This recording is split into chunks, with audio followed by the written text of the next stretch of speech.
So let's get started. I have the reminders up here on the screen. If you're not speaking, your microphone, the timeline is Caldecott from 9:30 to 10:15, Newberry from 10:15 to 11, and then Prince from 11 to 11:45. Everything's being recorded. Everything will be sent after the event. So if someone says something or references something, it'll be sent at the end. All right, so does anyone have anything to say before we get going? No? You ready? All right. So let's get on the road.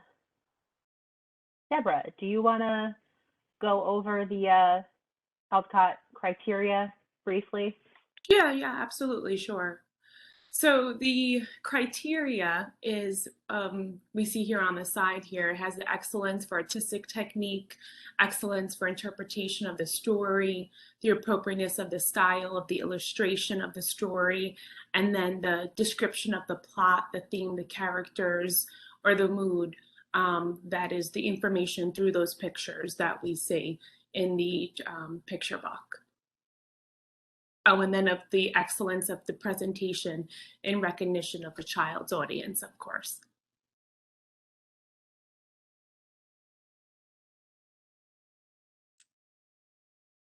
Caitlin, I think you're muted. Did you want me to? Okay. And then this is just a great quote here that says the illustrations are judged on their artistic technique, the interpretation of the book story and theme, and the fit between the illustrations and the story and the theme, the precision of the depiction of the elements of the book, like the characters and mood, and how well the illustrations serve their targeted audience.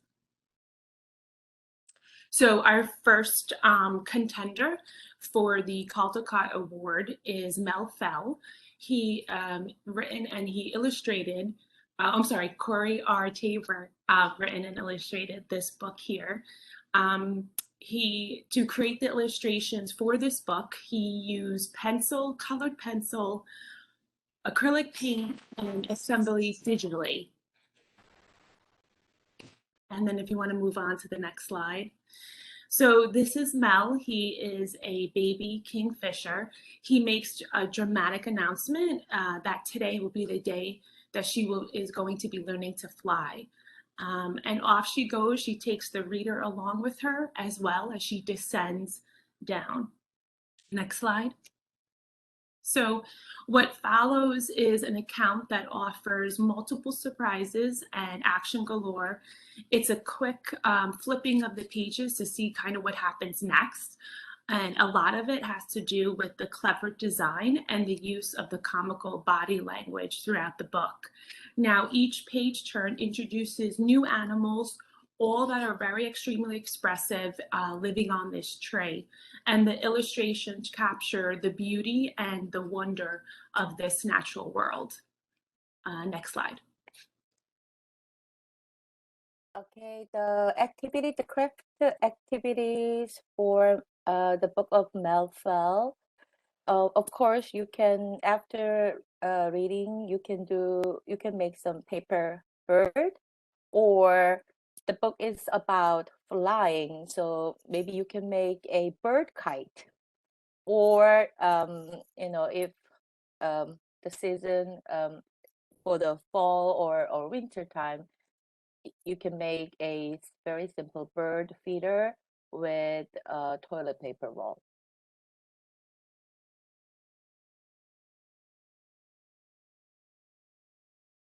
This one is me. So the next book is Survivor Tree, written by Marcy Colleen and illustrated by someone who's already won the Caldecott Award, Erin Becker. So if you don't know the story of the Survivor Tree, this is actually a nonfiction account of a tree that was standing by the Twin Towers prior to 2001. And, I kind of chose I think one of the most impactful pages in the book. the text before this page reads, and so it went for almost 30 years, winter, spring, summer, fall, fair, white, green, red, winter, spring, summer, fall. And of course, fall is the typical meaning of fall, like autumn, but also in this case, unfortunately, when the twin towers fell. You know, the story basically just shows how there's a tree at ground zero, and you know, while they're going through the ruins of ground zero, they find this tree and they take it somewhere else to hopefully kind of bring it back to life, and then it actually ends up being okay, and so they bring it back to the memorial that is now in its place. And so this is the extension activity for this one. Hi, this is me. So these are examples of some activities I found on Pinterest. Because the book is about such a somber day, I thought it would be better to do an activity rather than a craft that might seem like it was kind of trivializing the day. So for the activity on the left, you can have kids talk about what makes a hero, who is a hero to them. And then the activity on the right is more of like a group project. So on each of those little squares of paper, a child can write maybe something about 9/11 heroes, or what a hero means to them, and then put it together to make the image of the Twin Towers. And I think this would be good to do on or around 9/11. It's when it's hard to come up with something and you don't want to ignore the day.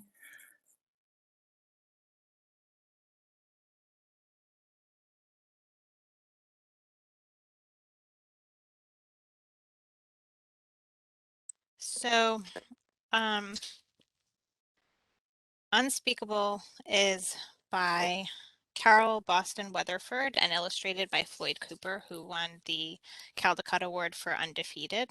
The art in this book is very different than from the Undefeated. He's using a similar technique in oil erasure where he covers the canvas with oil paint, then erases what he's going to illustrate in this image, and then he fills that erasure in with color. So it's an interesting technique. But these illustrations have a completely different feel. He was chosen before they actually knew that he had a personal connection to this story. His grandfather was a survivor of the Tulsa Race Massacre. And I think this connection really comes through in his photos. They have kind of a wash of sepia tone and also a grainy quality that makes them appear as though they are either historical, like documentary type photos, or even old family photos, creating that connection between the reader and the story. They have like a candid quality or even a cinematic quality to them, like it is just a moment caught in time. The focus is clearly on the people of color in the book and not their suffering, not the people who are harming them. It's the focus on them and their lives and their community, and it really shows their strength and the value of this community so that the reader can understand what was lost. It doesn't show the worst parts of it, like the worst action of it, the killing, the destruction. It's kind of in the background, and I think that's a really important thing to notice, that the reader is able to fill in those blanks. It's not so much censored, but that the reader can use their imagination to fill in those blanks. So I think this is a really powerful book and art. If you go to the next one. Oh. This is for the activity. Yeah. So I think it was Tyne who said, like with Survivor Tree, it was, we didn't pick a craft for this one because a craft is kind of, you don't want to trivialize the subject, especially one where people died. So this extension activity was actually taken from the Anti-Defamation League's education department. While the Anti-Defamation League itself has some issues, this extension activity I think is a good one. So basically you have your students or your participants think about examples in history of racism or bias or injustice, and then they basically create their own memorial for reconciliation. So you get to talk about what reconciliation is and how that can be achieved. And then they also get to kind of use some creativity to create something beautiful where there was destruction. So that is the extension activity for Unspeakable. Hello. So, The Rock from the Sky is a dry, darkly humorous story about a turtle, an armadillo, and a snake dealing with the aforementioned rock. Author and Caldecott-winning illustrator John Klassen lets the narrative build slowly with deliberately paced illustrations that allow the reader to anticipate what will come next. You can go ahead and go to the next slide. The New York Times review stated that if Samuel Beckett had written a children's book, this might be it. In an interview with the website Tiger Tail, Klassen says, "I don't want a boring book about boring pictures. I want boring pictures that have something exciting as their context." We don't often see the moments of action in this book, but we see the preceding events and the aftermath, knowing that readers can draw their own conclusions. This hilarious book that could be enjoyed by readers of all ages. I still think it's funny whenever I read it each time. So, and I think that turtle takes about 5 pages. If you want to go to the next slide. Yeah, it takes a long time to make it across there. As for our extension activity for this one, Tommy's not here to present it, but he said that it's a paper plate craft made after the turtle. Using a paper plate, tissue paper, and some templates for the body, you can recreate any character you want from the story. If you want to drop a rock on them or not, that's your call.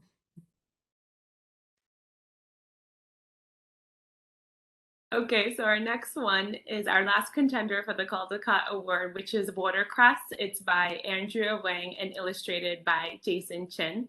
The artwork for this book was made using watercolor of 140-pound cold press watercolor paper.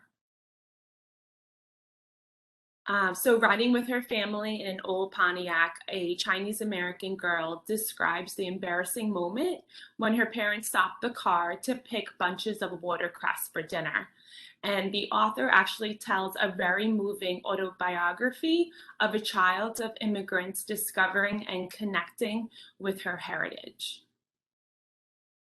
So Wang conveys a lot of emotion in words here, but Chin's detail of the watercolor illustrations just bring more of that story to life. There's a dreamy quality to them, but they also don't sugarcoat the hardships that the parents or the mom faced as a child. And the art really captures and evokes all the different emotions that the girl and her family experience throughout the book. And throughout the book, there are so many layers of the memory, of culture and emotions, and each illustration really complements each of these layers.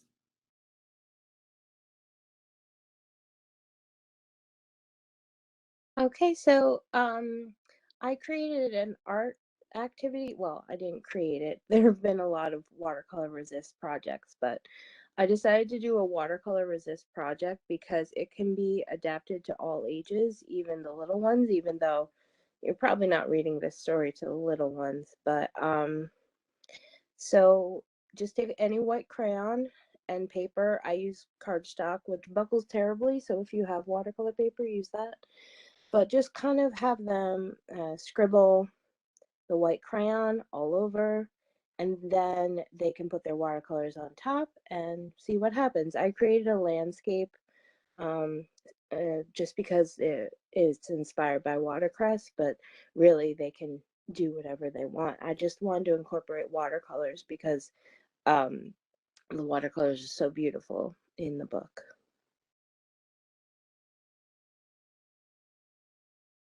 Okay, so now that you have a brief rundown of all of our Caldecott nominees, let's discuss what we think should win and why. I think this is a hard one because it covers, there are several books on this list that cover pretty heavy topics. And I think the books do then those topics justice.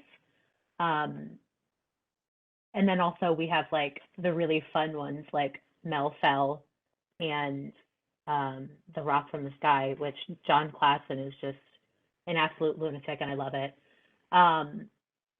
But you know, if I had to pick one, I think it would be Mel Fell, just because I think that you could get the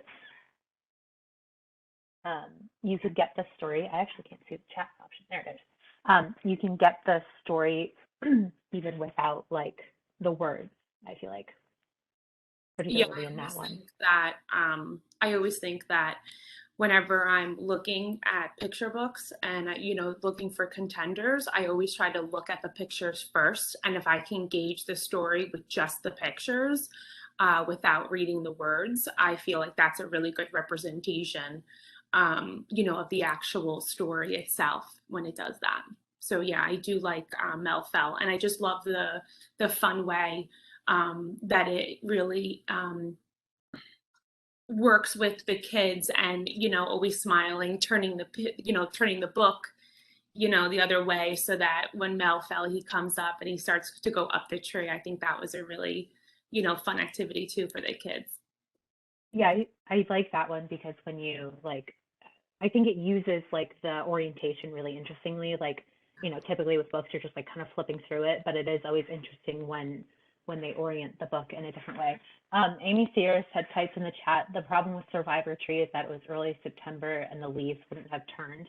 I just was reading up before, and Aaron Becker like specifically chose the color red because it evokes so many feelings. Like, yes, you're right that like scientifically it probably wouldn't have been red, but you know, he did it to emphasize several things, I'm sure. So that was a deliberate choice on his part. But does anyone want to speak on any of the other books? I was just going to add something about Mel Fell, because I don't think we said specifically that the way it's bound, that it's not bound like left to right, but up and down. Right. The orientation of the book is that you have to flip the pages up, and so it shows the verticality of the tree, and it emphasizes that fall more because you have the length of the book that way. And then, of course, the flipping of the book and then the flipping of the artwork the other way to go back up, I think is really, it tells the story without even reading at all, that book. Yeah, I love that the turning of the book is not just like a gimmick. It's not like tap the tree where you're interacting with the book just like for fun. Like it is part of the story, and that when you turn the book, it is a literal turning point. So it's like, you know, a physical connection to the story. I know we're all bragging on Mel Fell, but I have one more thing to add about it. I really, really loved how detailed the expressions of the characters were, because at that early developmental age of like pre-K and kindergarten, reading facial expressions is like a super important thing for them to learn. And if you look really closely, you know, Mel's eyes are pretty much closed the entire way down. And it was just like little things like that that I thought were really impressive, that when you look closer, there's so much emotion conveyed in the pictures that you really don't need to have the words at all to be able to like tell that story. And for the kids, and normally the kids hate books without words, right? Like I have a really hard time telling those stories to the kids, but this one I feel like would do super well if I didn't read any of the words in the story time. I think no matter, oh, sorry, go ahead. No, it's okay. Go ahead. I was just going to say, I think no matter what, the one thing about all of the selections was that the art was pretty incredible in all 5 of the books. I mean, for picture books this year, there's been some really, really cool different art techniques and things like that. So that's kind of really fun to see. So I think, especially in like Tulsa Race Massacre, I think the art in that is it's really quite breathtaking if you look at the colors and just everything about it. It's almost like you could touch it. I completely agree. I loved Unspeakable. I think Undefeated was amazing, and Unspeakable is amazing in a completely different way.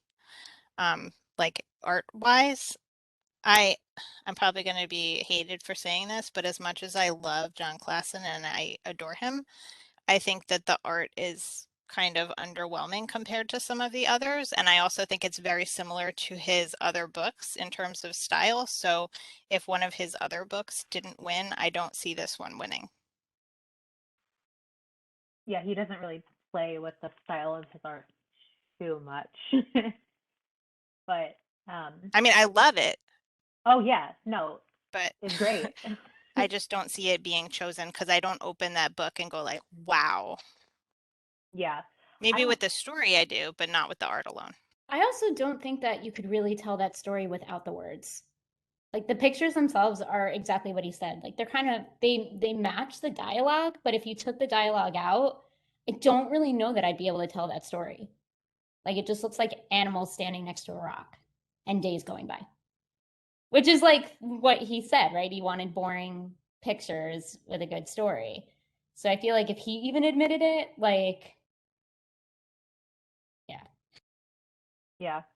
Mhm. I think it was Alicia had said that like in Unspeakable they don't Floyd Cooper doesn't show any of the like actual like Violence. Yeah. violence. Yeah, and it's pretty much the same for Survivor Tree. You like get the sense of what's happening and you can fill in the gaps yourself and you like see the aftermath. But I do think it's an interesting choice. I mean, obviously it's a book for kids, so there's only so many things you can show children, you know, as far as explicit pictures go. But I just think it's an interesting connection that like the two events, they don't really tell you exactly what happened, but sometimes like your mind fills in the blanks and that's almost worse. For adults, not for children, by the way. That was so, you know, as an adult reading the stories, you know what happens and you know the terrible things that happened, but you know, the children kind of have to fill in the blanks themselves too. I think Also, Race Masker, sorry. I just wanted to I forgot that Floyd Cooper passed. I wanted to check, but then he did just pass last July, and I wonder if that I mean it could contribute to the committee's decision.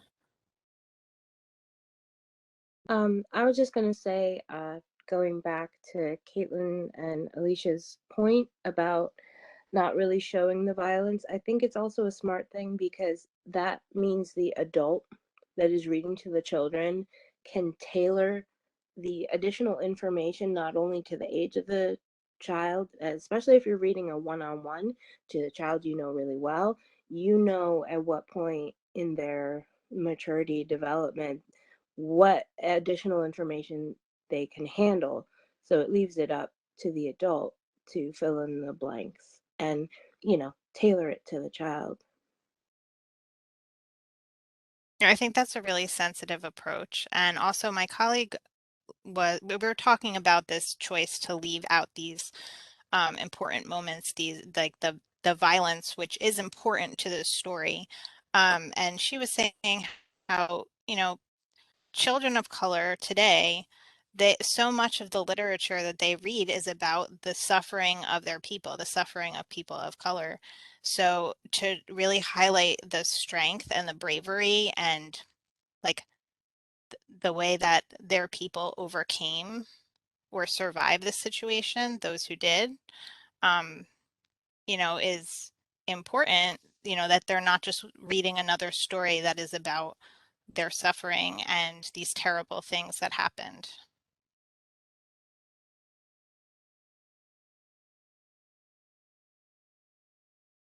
I will say that, again, this year is very hard because sometimes we forget that as opposed to the Newbery and the Prince, it is an art award.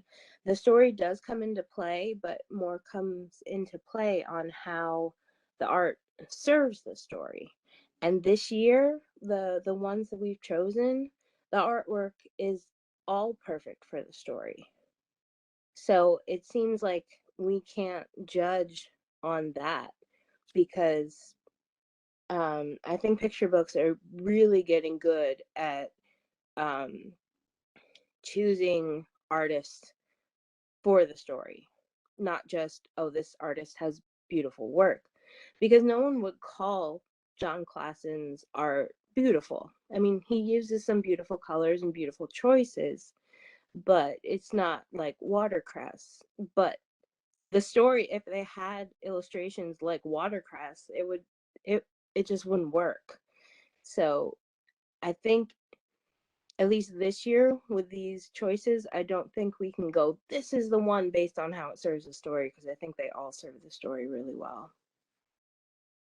Yeah, and Libby, I want to bring out, you just brought out watercress, and I was doing reading a interview with the illustrator, and the amount of work that he did and the preparation of just to get those facial expressions, and how he interviewed the author, and then he interviewed his father, who was second generation, a Chinese American. So it was just amazing of how much work that went into and involved, and all the emotions that really conveyed for all of these books.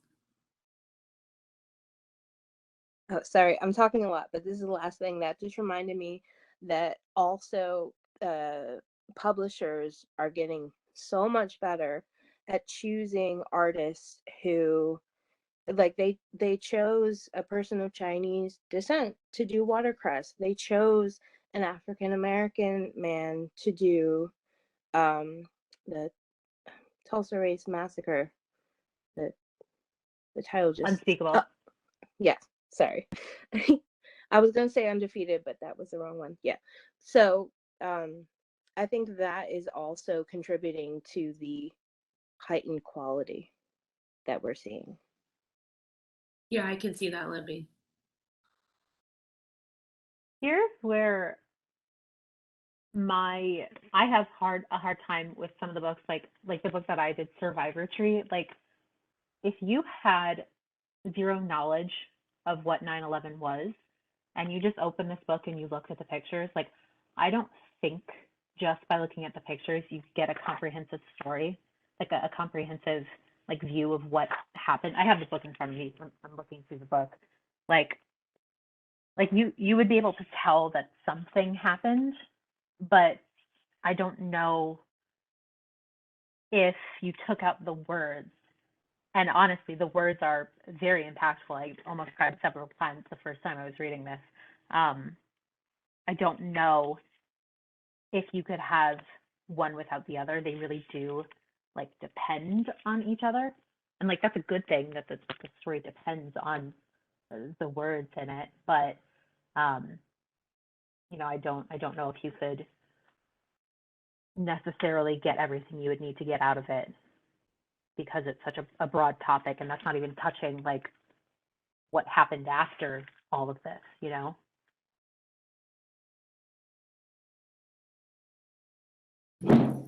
I agree, Caitlin. And I think that's why I liked Watercress so much, because it was almost like a slice of life of these Asian Americans. I think Debbie mentioned they're Chinese. That was just my favorite one. Sorry, it's about Melfell.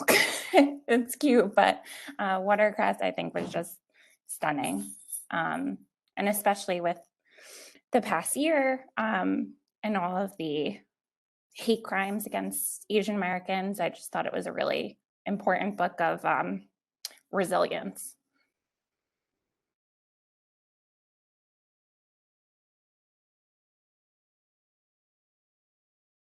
So we have about 15 minutes left. Are there any books that anyone thinks that we should have included in the Caldecott, or something we skipped over, or even if you want to say like what you think the best book overall, disregarding the Caldecott medal, would be? I'm not going to call out like a specific title, but I think a lot of the books we included on our best books list have a decent shot. And I think that I don't think the Caldecott committee is dealing with 5 books right now. I think they're probably dealing with a lot of books right now. Like, I don't think that they have narrowed it as much as we have. So I don't know that, you know, we may have over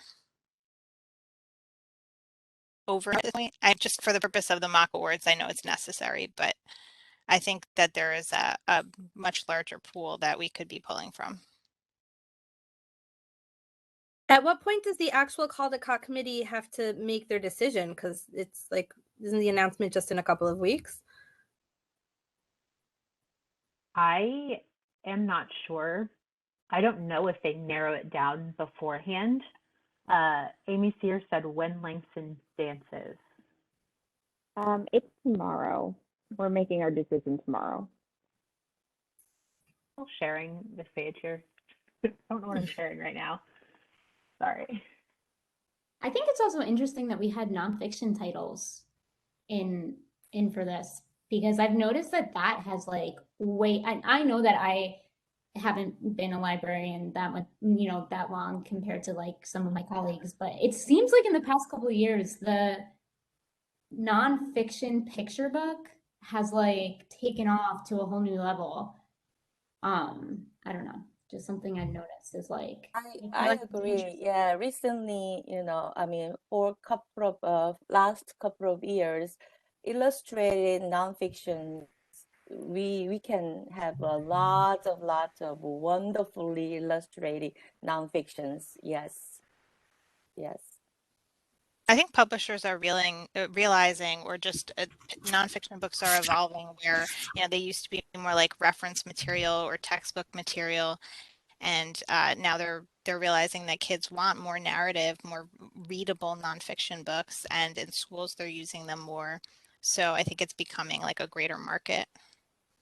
I actually think the other way, because the school curriculum requires more nonfiction reading, so you know the publishers wants to make more fun nonfiction books, so they just add a little more narratives and more like illustration. So it's not about from the readers need. It's more like the school curriculums. I don't know how to say, like target. It might also be because resources now are so easily accessible online that like we don't need those heavy texts anymore. Like they're able to research for research purpose online. So at least publishers are getting that that's not really what my patrons are coming to the library for anymore, you know? Yeah, agree. Totally agree. I also found, with Unspeakable, I was looking for some kind of extension activity, and I think the publisher itself actually put out some kind of discussion guide about the topic. And I mean, I found tons and tons of like school lesson plans for the book. So, you know, I do think like schools are taking the nonfiction and instead of having, like you guys are saying, like one big textbook that kind of covers everything, you can kind of pick and choose different things and lead discussions and lesson plans based off of like a smaller, like bite-sized piece of something instead of a huge whopping textbook.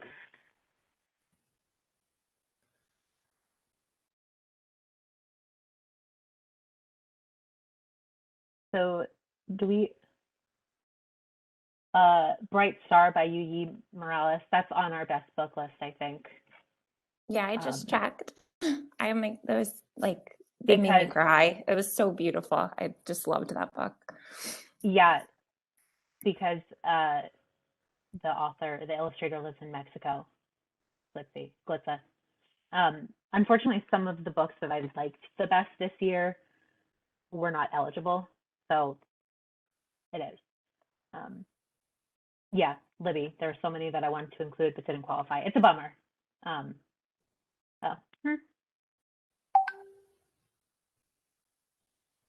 I think that also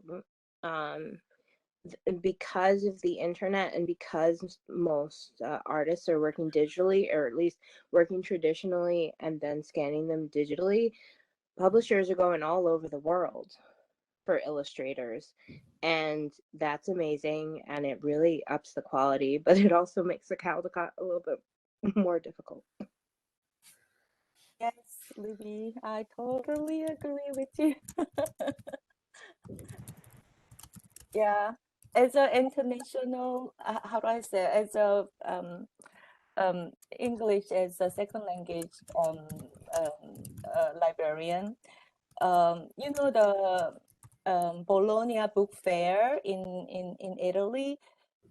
There are so many good like illustrated picture books out there.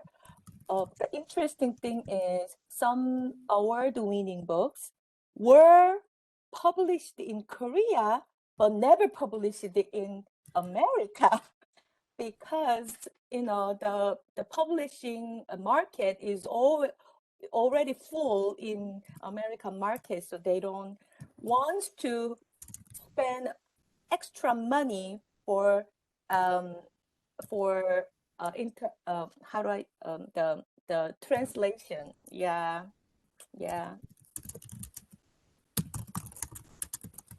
I don't know about anyone else, but that's totally on my bucket list to go to that. Yeah, that would be amazing.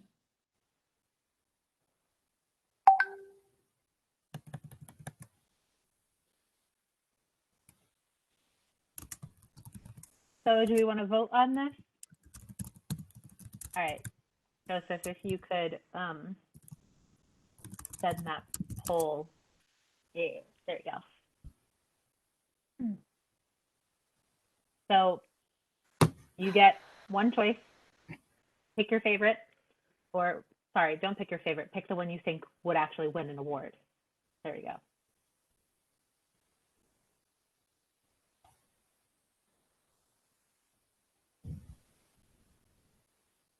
I love that this shows results in real time. I know. I was like, damn, real time. That's pretty neat.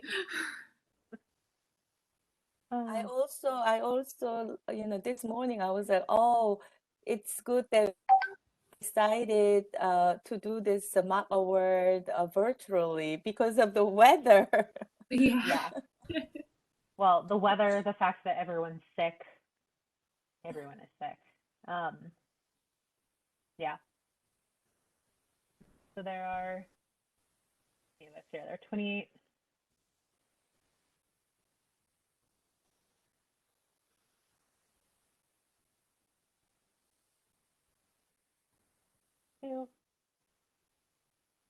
And you don't have to vote if you don't want to. I still don't see the voting panel. It takes a little. On the side. Yeah, the It's called side. Yeah, so I'm Slido. still waiting. Yeah, Actually, Slido. you know, like it took me like 15 minutes to log in. Oh no. So we'll see. We'll see. It's just 90%, so we'll see. Okay. If anyone, 93, 94. Aviva, if you like kind of hover by the top of your screen, like a thing should pop up, and if you click on more, it's called Slido. It's like a big green S. You should be able to find it that way. Almost there. Please wait for me. Yeah. Only 22 people have cast their vote, so there's 28 of us. Again, you don't have to vote if you don't want to, but I would encourage you to vote because I think we did a pretty compelling job of describing the book. I'm on a tablet, so mine was a little different. If you're having trouble and you're on a tablet or mobile device, at the bottom, the 3 little dots, that's where you'll find Slido if you accidentally closed it like I did. Oh. I can't vote because I'm on the committee. Okay, I don't think we can actually see who voted for what. So I think you should be okay, Jacqueline. committee members can't vote? Like in mocks, I guess. Yeah.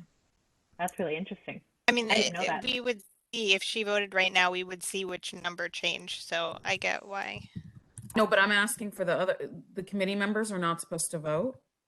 The actual Caldecott committee members can't vote. Yeah. And Caitlin, don't forget that Darlene and I are both here, so Yeah. you can take our numbers out too. I'm 26. I'm 26. And I can't vote. That's 3 people that aren't voting. 5, 6, 7, so it's 1 person. Okay. I mean, even if someone wanted to vote, it wouldn't change the the results very much because half of people voted for Melfell. And then let's do best estimate. Where's that okay?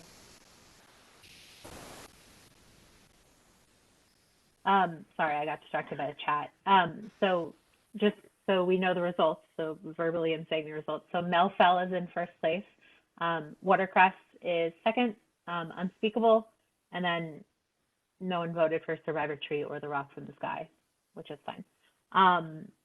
So we have our mock winner, and it is Melfell. I don't know if everyone is paying attention to the chat, but Aviva wrote, to be honest, while all the nonfiction picture books and biographies that have come out in the last few years are excellent, it's frustrating that the best effort is going to works that require mediation for intended audience. Kids will need context and explanation for a lot of these books to have their true impact. And then Michelle said, yeah, the fact that parents don't want to take out picture books for kids older than 5. Sad face. Yeah, I have found that like middle schoolers will sit and listen to a picture book if it's good enough. So, you know, it is sad that parents won't take out a picture book because it's for like little kids. There's such a like they won't even go and look, even though it's clearly like these books are made for, you know, sometimes an older audience, older elementary even, but they'll be like, Yeah. you're too old for picture books. It's very sad. Yeah. I will say I have a lot of friends who are teachers, and in their classrooms they are using picture books. Like they're middle school teachers. One's an elementary school teacher, but they are using these things in their classrooms. So it's not, you know, the parents might not be, but teachers are totally open to something like that. It's a great like starter point, and so a lot of teachers go for a picture book because it's like a 10-minute window, and it kind of covers, you know, like a blanket of the topic. So I do know a lot of teachers use it.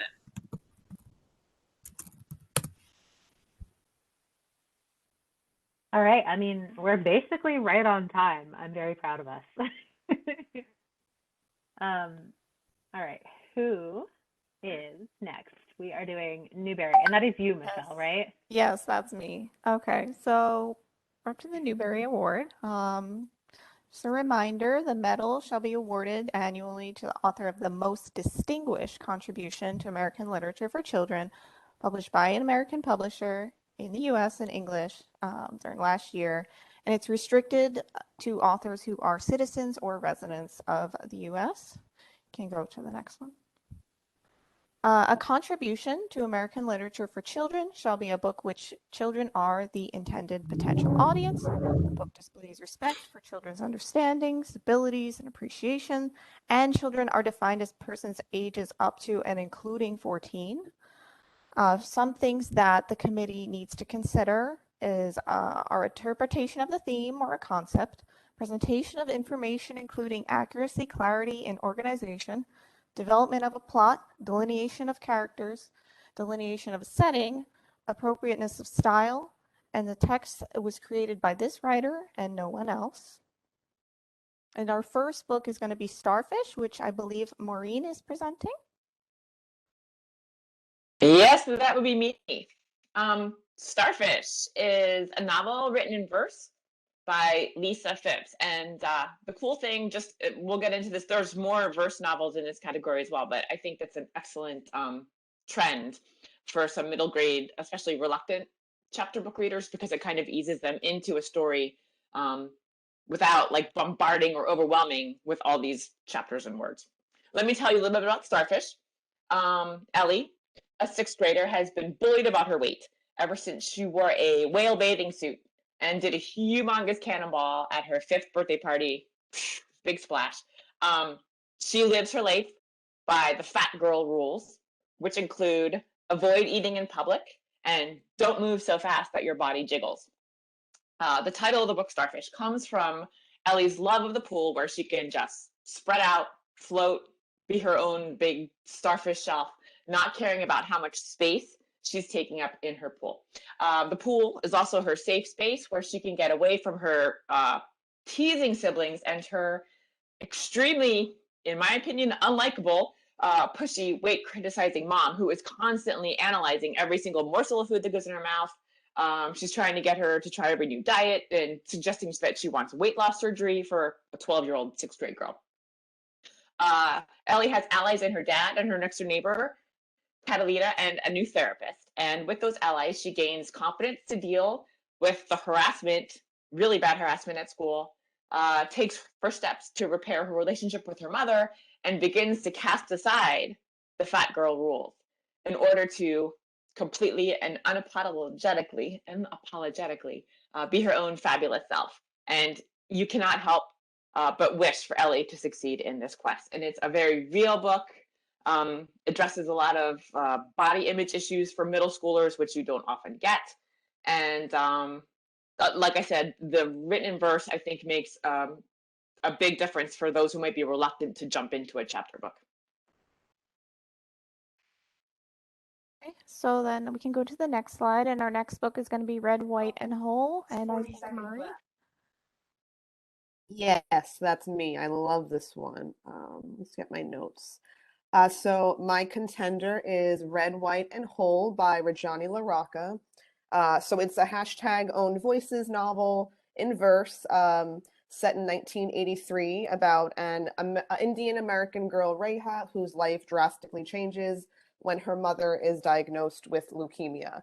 So Reha, like most children of immigrants, she's part of these two worlds. She's got school where she's the only Indian American student, and then she has her home with her family's Indian traditions and holidays. She feels extremely disconnected from her mother until her mother gets sick.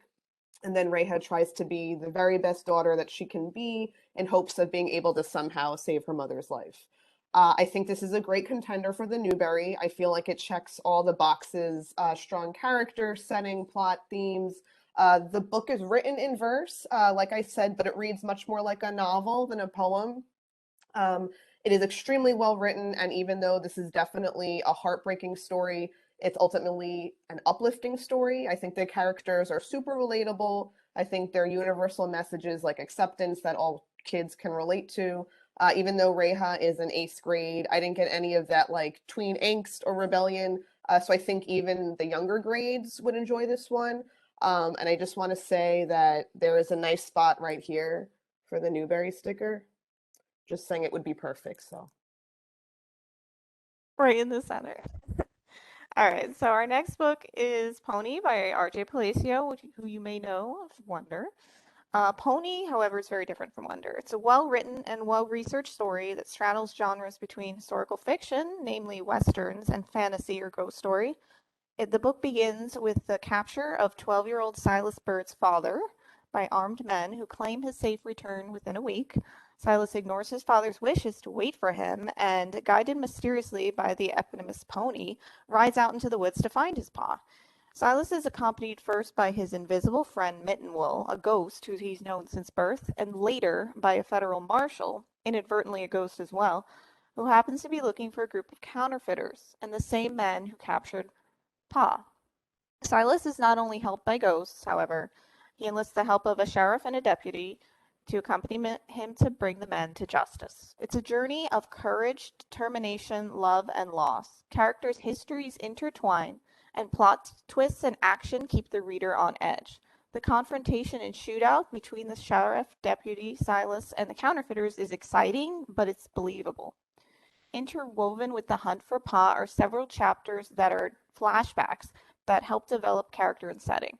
We learn about the loss of Silas's mom, growing up homeschooled by his father, an experimental photographer, which set the context of 1860s Midwest America. Each chapter begins with actual daguerreotypes, copies of photos from the time period. The author presents with accuracy and clarity details about the technologies involved in early photography and counterfeiting currency in the 19th century, as noted in the back matter. Even though the author is sometimes inconsistent with the logic of the ghost world, the book does succeed in its use of ghosts as a thematic element that advances the development of the protagonist.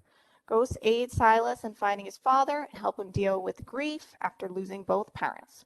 Silas's coming of age is complete by the end of the book when he says his final goodbye to Mittenwool after they discover his connection to Silas's mother. Overall, Pony is a unique book that appeals to older middle grade readers who love adventure and mystery. All right, you'll have to hear me again. Sorry, Danielle, we did want everyone to read everything in advance so we can debate, but I will also be presenting Genius Under the Table. This is by Eugene Yelchin. This is a memoir about Yelchin's childhood growing up in a tiny communal apartment in Soviet Union. Even though it is a memoir, it has a well-developed plot. The author presents different vignettes, which are anything but mundane. We follow Yevgeny in his often comic struggle to find his unique talent. His family believes that a superior athletic or artistic ability or talent is necessary to be successful in life and to earn a semblance of freedom in Cold War Russia. Themes of paranoia, oppression, and anti-Semitism run through the text, as the Yelchins are a family of Russian Jews on edge in a country that is increasingly questioning Jewish allegiance.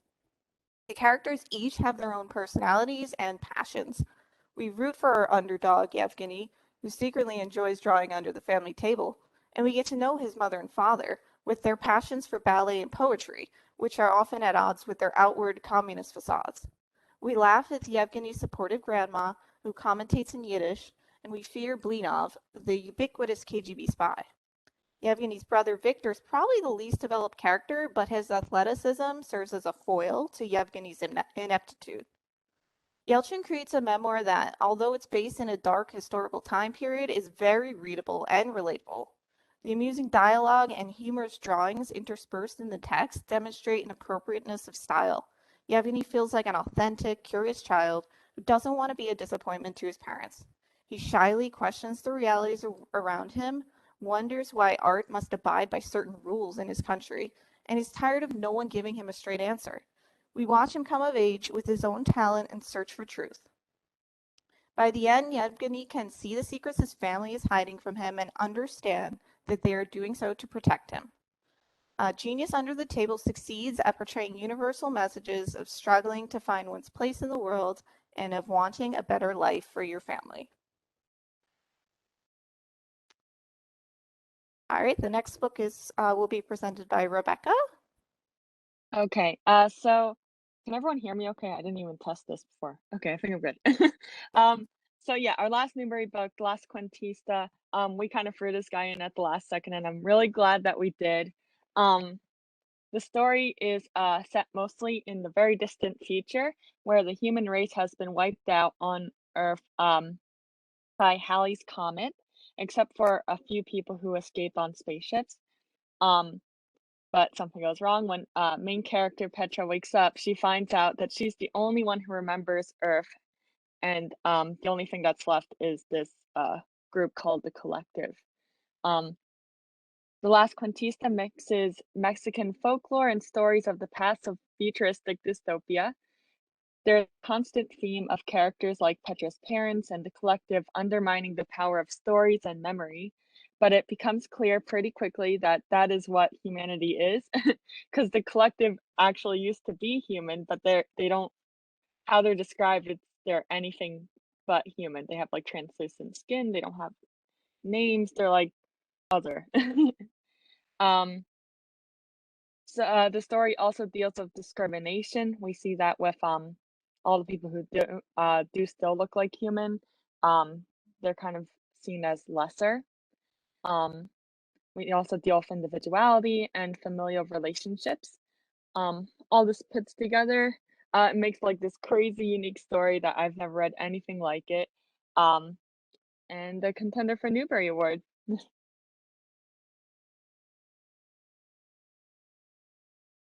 All right, yeah, we had trouble kind of narrowing it to 5, although we did feel like this year wasn't a very strong year for Newbery.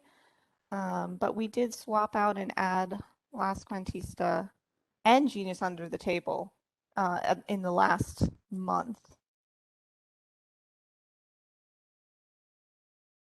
So if we want to, I don't know, we can, we do have some discussion questions, but feel free to chime in or add your comments about what we've already mentioned.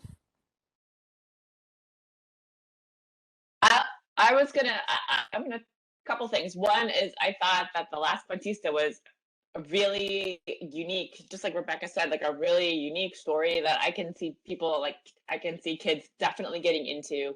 And also just the cover is just gorgeous. So I had to comment on that before, but also just going back to the Genius Under the Table, I think the one thing that's kind of cool about that, and though it's got illustrations, and I know that there's requirements or criteria for illustrations with Newbery, but in the book we find out that there are illustrations that are recreated from what the author remembers he was drawing under the table. So all his doodles and his pictures are what he remembers that he was drawing when he was drawing under the table.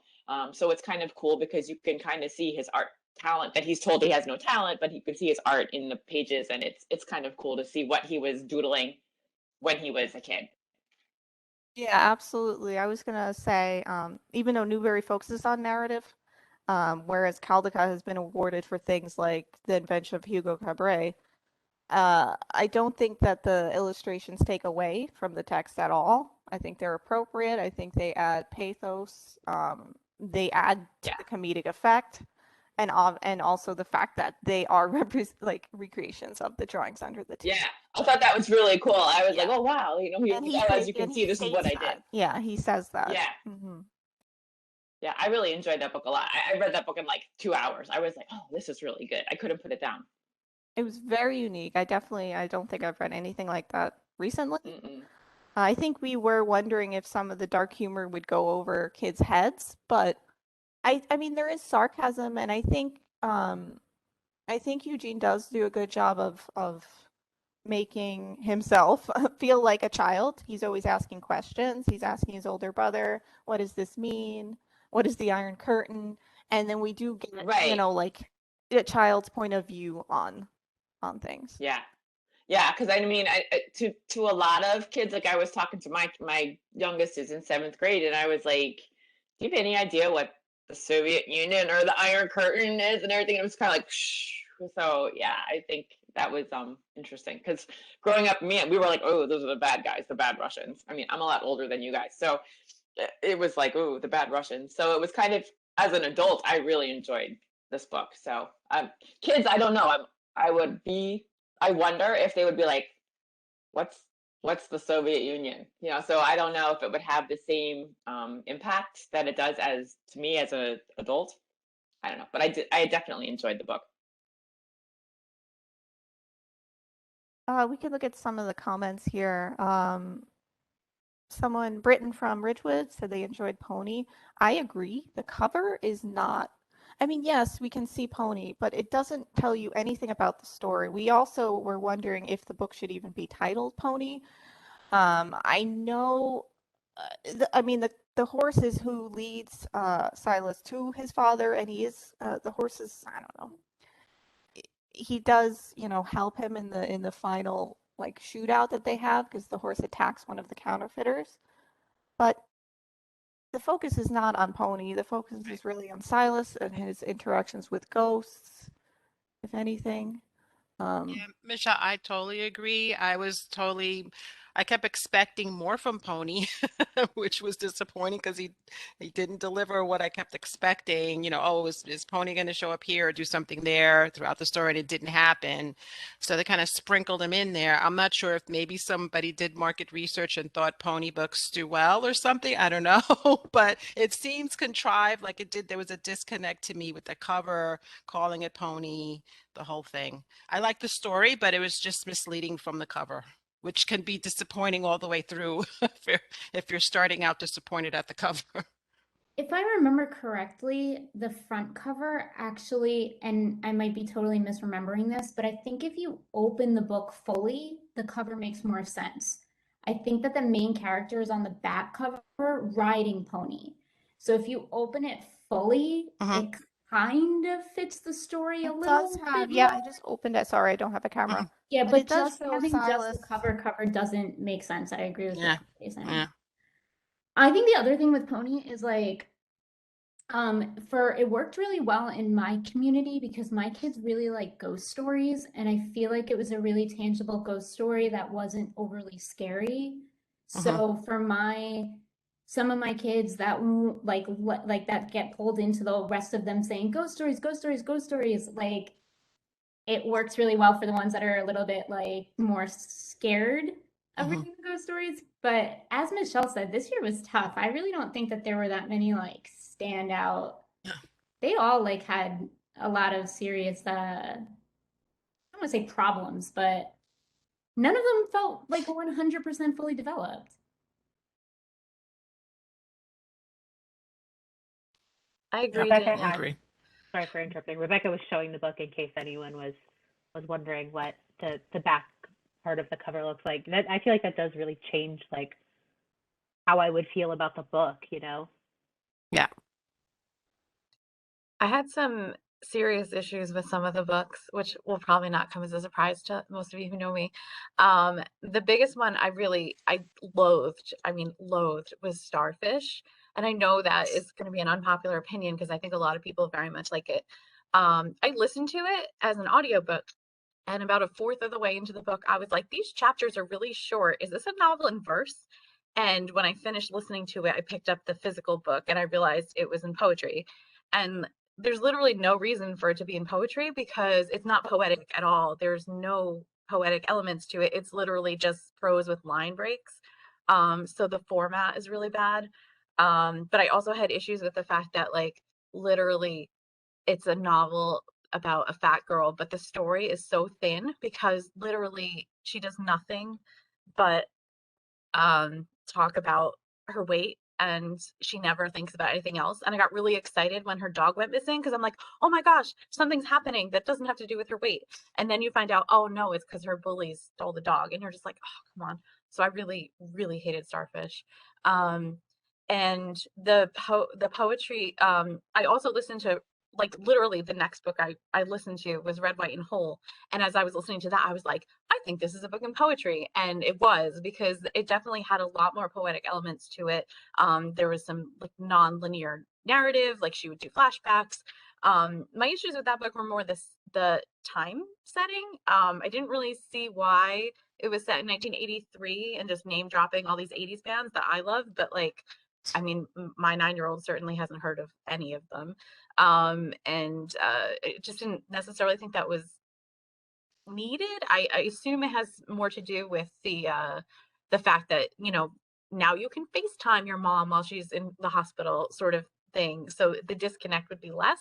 I don't know. But the writing in that one I thought was much significantly stronger. The Genius one, I really had issue with the context. I thought the book itself was pretty good, but the just the context, I just don't. I got to the end and I'm like, what do you mean? There's no back matter here. And I know it's a memoir and memoirs don't often have it, but really like a 3-page essay on the Soviet Union couldn't have significantly made that book better. I don't know. That was my issue with that one. And Pony, I think I agree with Amy about the secondary characters in Pony not being well developed. I did like the twist, and I really liked the Marshall, but I hated Wonder, so I went into that book with a bad attitude. So I don't think it's necessarily fair. I liked the last Quintista. I didn't love it, but I liked it. It was good. I liked the one little twist in the middle with the one character, who you find out exists. But yeah, I don't know. Wasn't the best year for Newbery. I was a little sad. It's the first year I've actually read all the books on the short list. But I'm glad I read them. So thanks. Oh, Carrie, I cannot agree more about the mentioning about the format and the story, the Starfish and what's the other one, the title you compare with the other one, the one that Mari presents. Red, white, and whole. It's red, white, and whole. Yeah. While I was reading Starfish, throughout the whole book, I was comparing with LD4. Seriously. When I read LD4, years ago, I thought that the story and the format, the graphic novel, fits perfectly. But this book, I don't know why. Yeah, completely agree with you. I don't like the format of the book. Yeah. Yeah, I didn't think it was because I listened to it also, Carrie. So nothing about it let me know that it was in verse until I picked up the physical book, and I'm like, oh, that usually there's a connection. You can see it, you can hear it, but that was not true in the audiobook at all. So that was a disconnect to me. When you said about that you didn't like is all you didn't like about the book being her thinking about her weight the whole book. I actually think that that was a little more realistic because I feel like in that grade level, maybe that is something that's constantly in the forefront of your mind. One, your mother doesn't let you forget it. And two, her friends in school and the bullies or lack of friends also don't let her forget it. So I could see why that was like the main prominent theme. So I didn't think that was unrealistic, I would say. But overall, it wasn't a strong book either. I didn't feel like this was like a contender. So I agree with everyone on that point for Starfish. So I read a whole bunch of books in verse this year, including Starfish and Red, White, and Whole, which I actually thought were some of the better editions of that format than a lot of the other ones that I read. Like some of them a book in verse can really fall flat very easily. Some of the ones I read were like dropping. It was like falling down a flight of stairs. Like there was no rhythm, and I get blank verse or free verse isn't the same as like reading an Emily Dickinson poem, but like sometimes it just makes you like bounce awkwardly from line to line, and it's hard to really complete a thought. And some of these books, I feel like, and possibly even these two, would have been more interesting and like better developed as prose. And it's just why people choose to do it as verse and what you're meant to get from it in that format rather than as prose. I don't think it always comes across that well. Yeah, there I are agree. some really good ones, but I think they're very few and far between personally. Yeah, I feel like I don't usually go for novels in verse, and I guess, I could read these like they were prose when I read through them. I didn't listen to them. But it doesn't make any sense why they chose to do it in verse over because it doesn't have a meaning. The only meaning is like one line in Starfish where Ellie's like, I'm a poet. So you're like, okay, Ellie's a poet, and that's why the entire novel is in verse, but we don't get exposed to her quote unquote poetry at any point. I mean, she journals. I don't entirely know. Yeah. But the one thing is, the first read through I think was better. The second read through, I'm like, this book is not that good. The first read through, I was like, wow, this is really powerful, a powerful message. Her character growth from the beginning to the end, her confidence in herself, and also the fact that she stood up to and called out her abusive mother. It's not just her bullying mother. Her mother is abusive. It's very dark. Yeah. It's very dark, and her being called a whale began at her 5th birthday party. So we have a deeply abused child here, and working with her therapist in a believable way, not in like a fairy tale way, in a very realistic way, and it's handled well, I think. So it's a good read, not necessarily Newbery, but it's a good read for anyone, I think, and it's a quick read because it is in verse. So with Red, White, and Whole, I don't know, this might be like kind of a mean thing to say, but so this author has written prose books, and there's two, one is about a cupcake shop. There's spins on Shakespeare. One is about a baseball team, and one is about like yeah. And they're like fun reads, but I don't know that she would have made this more powerful if it was a prose, because her prose aren't necessarily super powerful. So I feel like maybe she was able to be more direct and get the point across that she was trying to get across in this one. I don't know that it was like, I think of all of them, this might be my favorite. And I do remember tearing up at the end of this. And Carrie, I kind of wrote it in the comments. I don't know if this changes things for you, but it is like autobiographical. So I think the time that it took place was because it was literally a memory of her childhood. And it impacted her choice to become a doctor. So she is a doctor now. I think she's like a neurosurgeon or no, maybe not a neurosurgeon. You have to look that up. But she is a doctor. And I think that kind of impacted the time that she chose. Not to say that she couldn't have made it modern and it would have still been maybe a better story if she made it more modern, but yeah, I think that's the reason why she chose that. And like I said, I don't know it being prose would have made it better because her prose aren't necessarily super powerful. Just one Danielle, I comment. totally agree. You can't compare if you're actually doing Newbery. You can't compare the author's other works. You strictly have to stick on this year's what is in front of you. Don't say, oh, they wrote whatever. Just other books published other years. It's not relevant. Yeah, I think we're just saying that if it was in prose. But the 80s references, I do think that that's too much and it's self-indulgent because the author grew up probably in the 80s and she's like, so let's throw these 80s references in here. I don't think they're necessary. One thing about the verse is that there's no quotation marks for dialogue in this in Red, White, and Whole. So I do feel like sometimes it's hard to tell who's speaking. It's not a huge issue that comes up, but it does come up.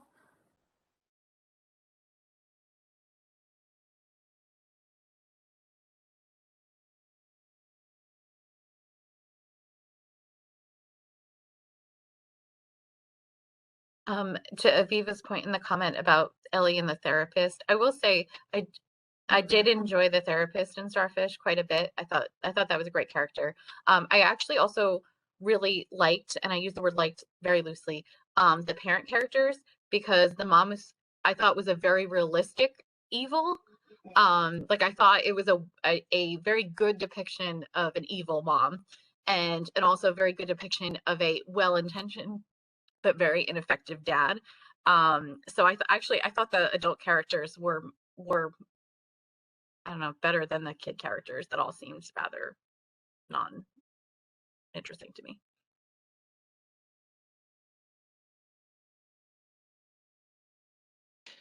There's also just switching gears back to the last Cuentista.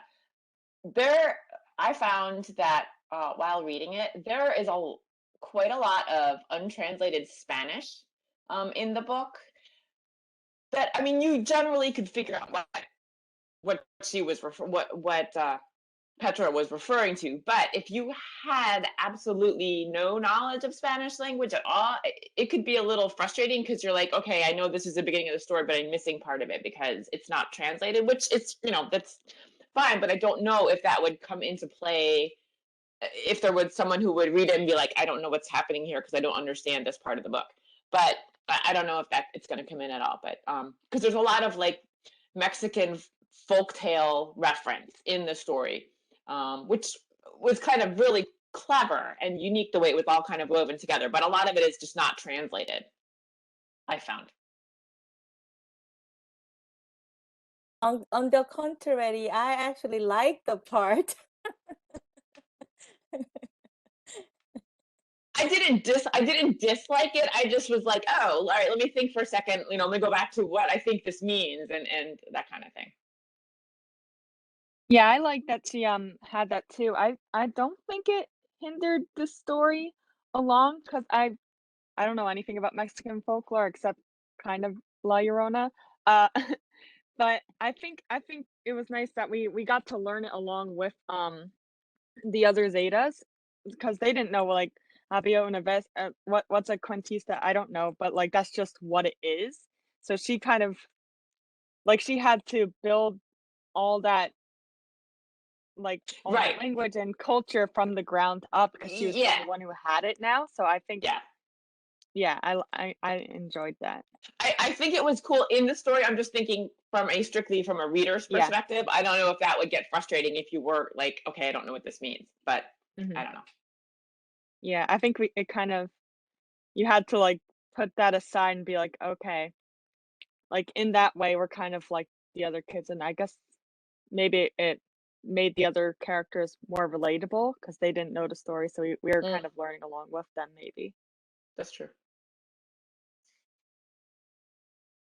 The other thing that Higuera does is she frequently relies on referencing the picture book Dreamers by Yuyi Morales, which I'm really not sure how I feel about this. And especially if the reader has not read that book or has no idea what she's talking about.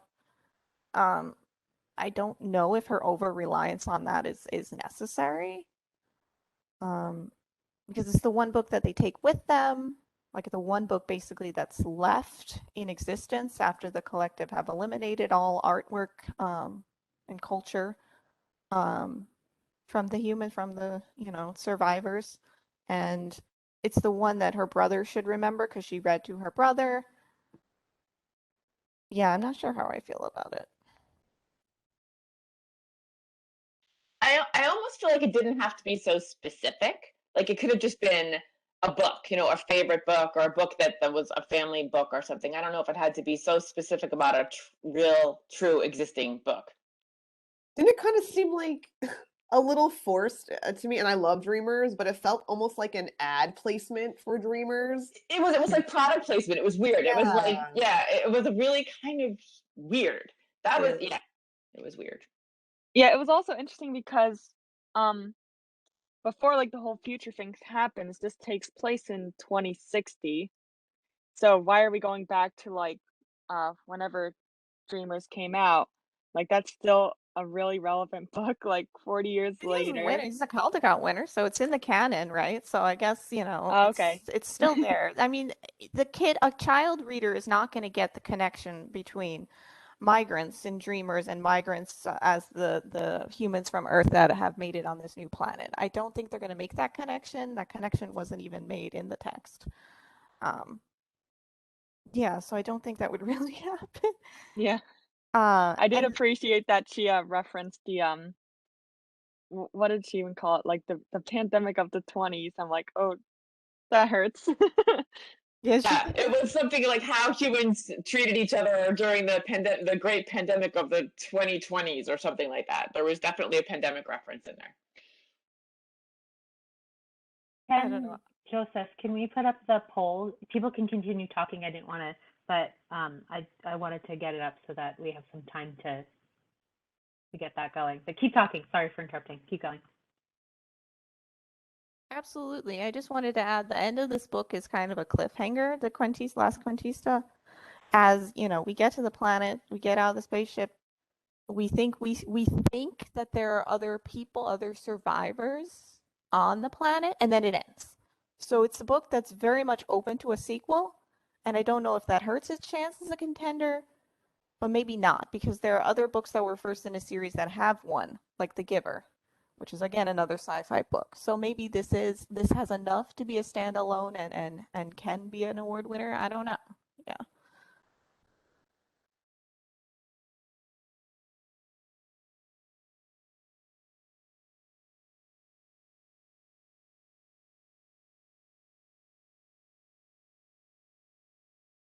Maureen, I know you mentioned that you had talked to your son, I think you said, about Genius Under the Table. Did he end up reading it? It was my daughter, and no, I couldn't convince her because it wasn't manga. but I tried. But I wanted one of my kids. She's my youngest, and then I also have a 16 and an 18-year-old. I was trying to get somebody to read it because I really wanted like their perspective on whether it seemed too like, I don't know, like did something that happened in the 70s feel like it could have happened like way too long ago, like and not real? I don't know. I really wanted to hear what they had to say, but I couldn't convince them to do it. Yeah, because I agree with Carrie too, in that I wonder if there was like maybe just a page or two of explaining what the Soviet Union was, if it would make the book slightly more impactful. Because I thought it did a really fantastic job of like being light and fun to read, but also not minimizing how difficult and trying that time was for all the, you know, the residents of the Soviet Union. But I wonder if it like actually has a place in today. Yeah, I agree. Because like I said, like I'm pretty sure I'm older than most of you guys. So to me, I'm like, oh yeah, I'm Baryshnikov defecting and stuff. Like I remember when that happened.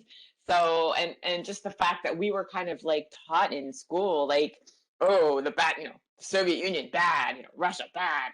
It wasn't even Russia. It was like the map was like all the Soviet Union and stuff. So I don't know. Is that interesting to me and relatable to me? Because that's my elementary school childhood. I don't know. So I was really hoping I could get one of my kids to get their perspective, but no sell. I don't think I could sell this to kids at my library, but some librarian online did mention that they had gotten a few of their kids to read it and they did enjoy it. So I think it's not impossible that kids would enjoy this. And technically their enjoyment doesn't matter, but I think the reading experience would just be like just a little bit better with that extra, little essay at the end explaining stuff. I mean, that does make sense because you also don't know how much they know, like just from their school experience. Like what are they learning as far as, but it might be nice to hear something from the author to follow up. Something that I did think was kind of timely about it, but definitely would have required some explanation. Like, I don't think this is something kids would pick up on, was that like this family is Jewish. They're not observant at all. Like they have no traditions for a variety of reasons, but there's still it's like terrible anti-Semitism. They're like, and I think it's kind of timely in the sense that like people hating for absolutely no concrete reason. Like his family really suffers, and it's not because like, communist Russia wasn't concerned with the fact that like people might have thought that the Jews killed Christ or something like that. Like it was just completely baseless. But it was still, but their Jewishness wasn't something that they could walk away from. And I don't know, I'm kind of mumbling a little bit, but I do think that was kind of a timely thing that kids probably wouldn't pick up on. I think that's something adults would notice more.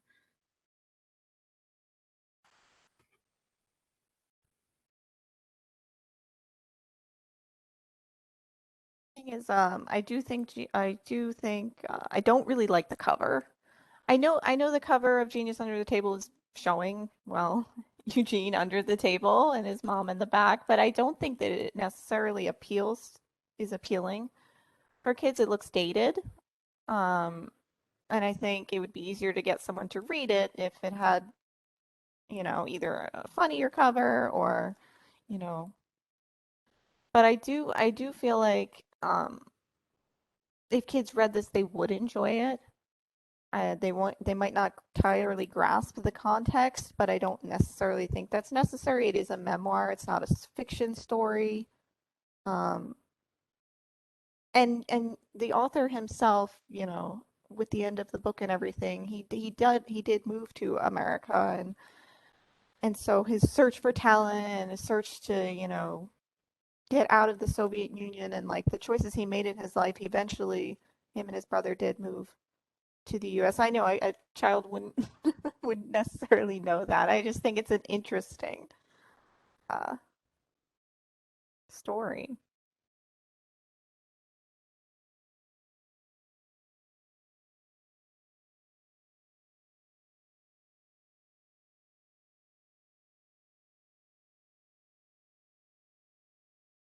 I think everyone can cast their vote now. Again, you can keep talking and cast your vote.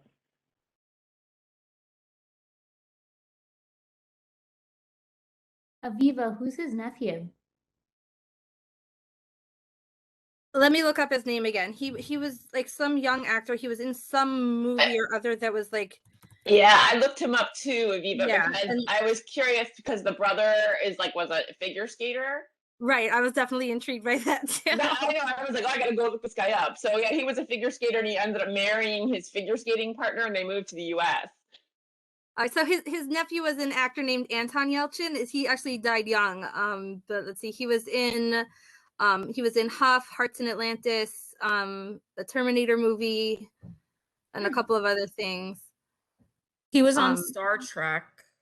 Yeah. Star Trek movies. Yeah, that was very sad when he died.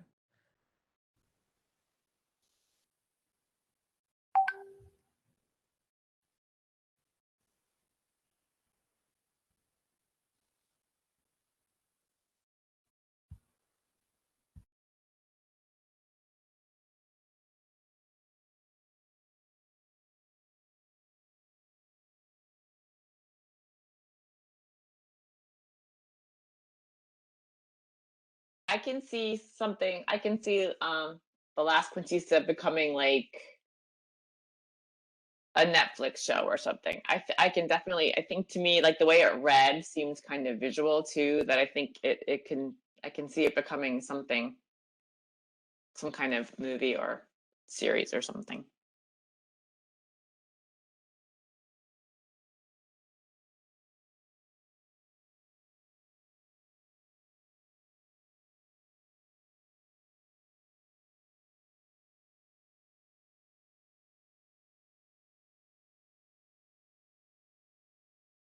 Okay, so we have about 4 minutes left. It looks like most people voted. Again, with just like the Caldecott, I don't know, even if someone did vote, if it would matter much at this point. So the very clear winner is the Last Quintista, and then followed by Red, White, and Whole. Actually, it's tied with Genius Under the Table, so those are second place, Red, White, and Whole, and Genius Under the Table, and then Starfish and Pony.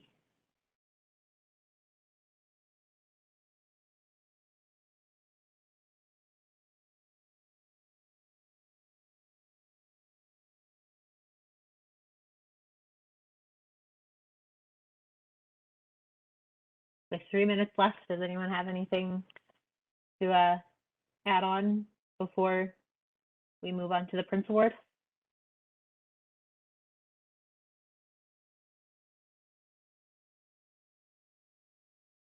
Take that as a no.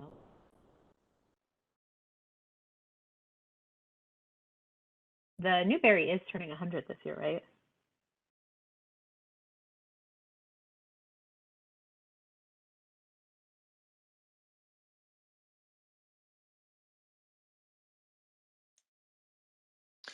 It is, and there's actually some kind of fun like merchandise. There's like different shirts with different book characters. I have like a Jerry Craft Newbery 100, and I have an El Defo Newbery 100 hoodie.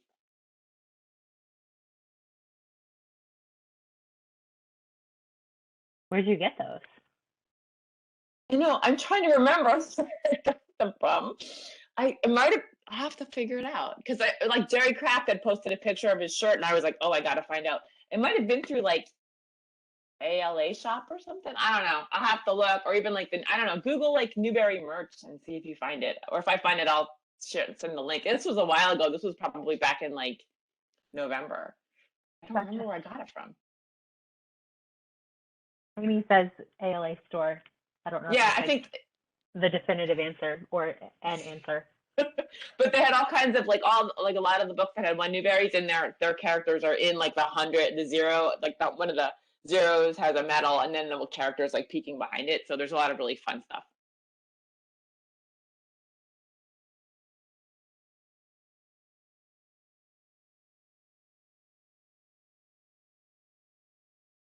All right, well, we are, again, right on time. So proud of us for Prince Award.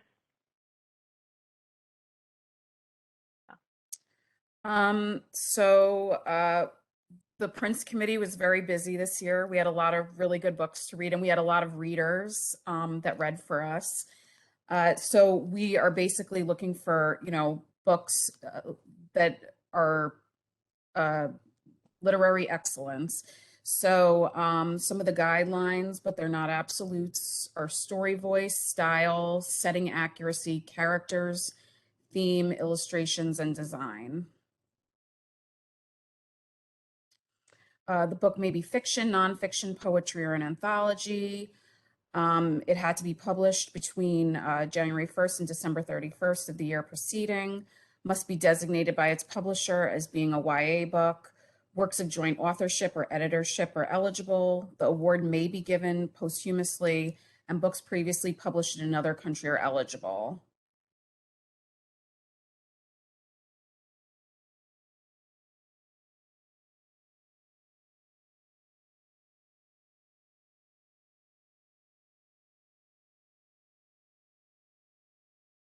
Okay. Yeah, so The Firekeeper's Daughter is written by Angeline Boulay, and it's the design on the cover is just beautiful. It's dealing with the northern Canadian tribe, the Ojibwe tribe, and it follows Danis with I don't know if I'm pronouncing her name correctly, but she's a very talented teen. She's an excellent hockey player, and she's also a budding scientist or naturalist. And she's kind of straddling two worlds because her mother is white and kind of an affluent member in society, but she's also part of the Ojibwe tribe, and she's very connected to her family there and the elders there. So it really expresses a lot of cultural ideas, which are interesting. The book is heavy. There's drugs, guns, violence, sexual abuse, kidnapping, coercion. So there's a lot going on. And she's really striving to do the right thing for her community. And it's also a mystery because there's a murder and because there's drugs on the reservation. So it's a lot. It's a dense book, but it moves quickly and it's a very interesting, fast read.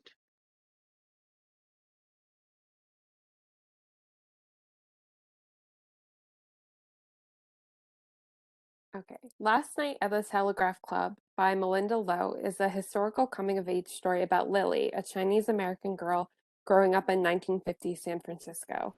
While her family faces anti-Chinese sentiment and is threatened with deportation, Lily bonds with Kath, the only other girl in her math class. They quickly become friends and bond over their love of science and their desire to prove themselves against their male classmates. Together, they sneak into the Telegraph Club, a lesbian bar with male impersonators, including the famous Tommy Andrews. Amongst the backdrop of the Death Stare, the Red Scare, Lily explores what it means to be a Chinese-American teenage lesbian and her role within her family and her friend group while dealing with her budding feelings for Kath.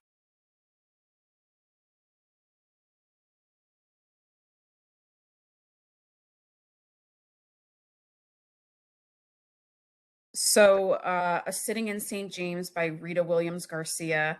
It was described in many of its starred reviews as epic and monumental, and it really, really was.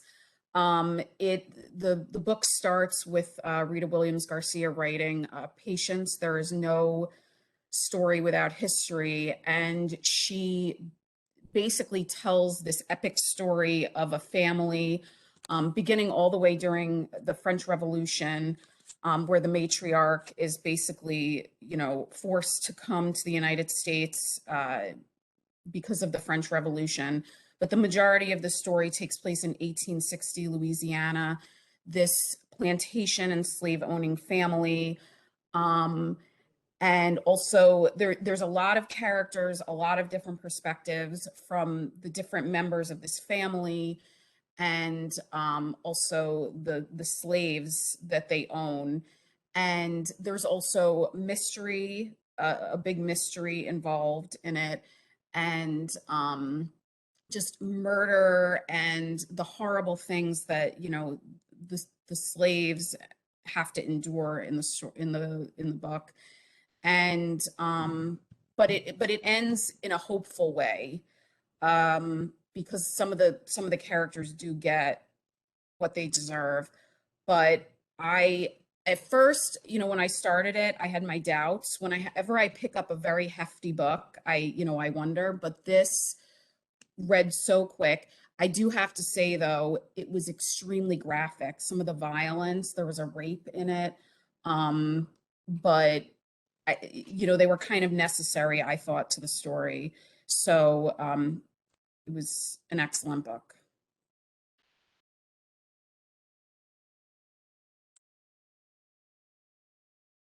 One Great Lies by Deb Coletti. It's the story of an American teenage girl picked to attend a prestigious writing program on an island in Venice that is led by legendary author Luca Bruni. While she's there, she uncovers a darker truth about her favorite author, as well as unravels a centuries-old mystery about her ancestor, Elizabeth D'Angelo, whose poetry may have been claimed by Antonio Tasso, a male poet whose legacy has lasted over 500 years. It's a really gripping story with a strong voice, a well-developed mystery, an all too believable Me Too plot, vivid characters, and sense of place.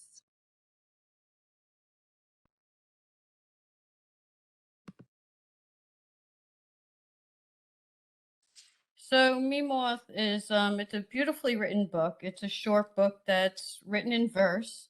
The story's about a teen named Moth who lost her family in a car accident. Moth lives with her aunt and feels very alone and is also suffering kind of from survivor's guilt, but she has really no friends and feels invisible. She meets a boy named Sonny who is like really suffering, has not a great home life, and is suffering from depression. So Moth and Sonny embark on a cross-country trip to Sonny's home, which is part of the Navajo Nation, and along the way they bond and connect and share stories.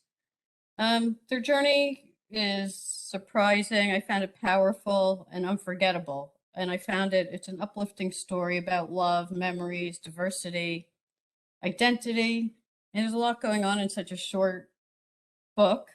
Sonny's from the Navajo Nation, and it talks a lot about the myths and creation stories. And Moth's practices hoodoo, which she learned from her grandfather, which is kind of a Caribbean and Southern U.S. sorcery and voodoo. The book, it's also about, there's a lot of symbolism and discovering one's roots, and there's a huge, I don't want to give away too much, plot twist towards the end. It's also a National Book Award finalist for young people's literature.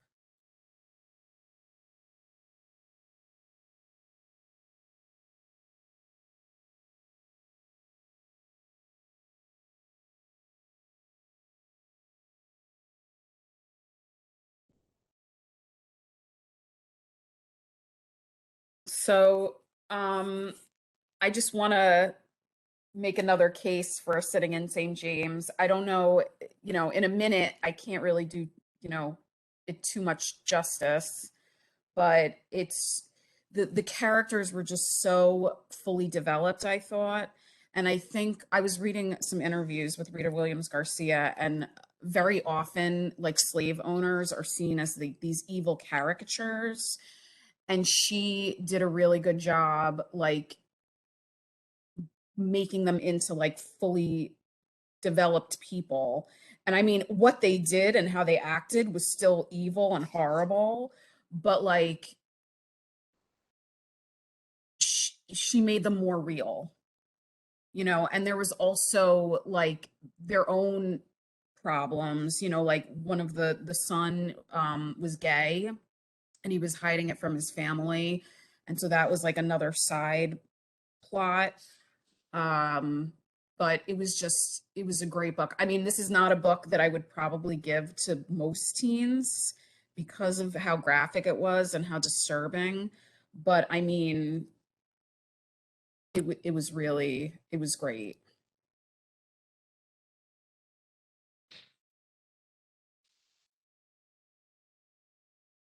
I'd agree on Sitting in St. James. I finished it last night, and it's so epic in scope and has so many characters that are really well developed.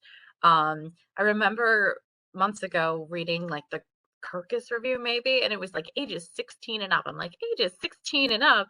Why would it be 16 and up? And then I read it, I was like, oh yeah.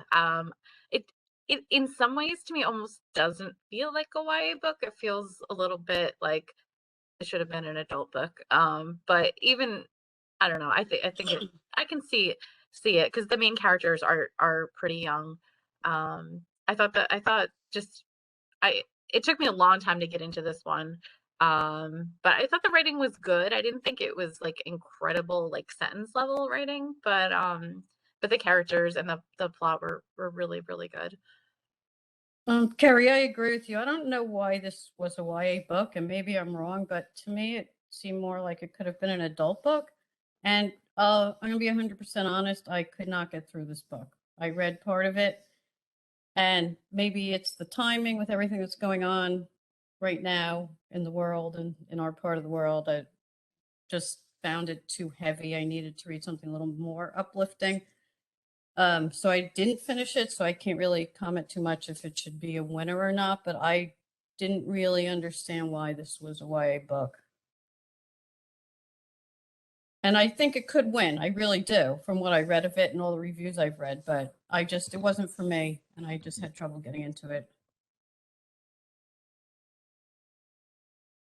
One small detail, I liked how in the end, I love it when movies give you like the when the credits are rolling and it's like this is what happens next to this person, and I love how it did that, and I love how it brought up that one of the characters was like watching the airplanes fly overhead because it just connects like this feels like forever ago. It starts in the French Revolution, but like some of these characters survived to like not now, but like when my grandmother was alive. So I really appreciated that detail.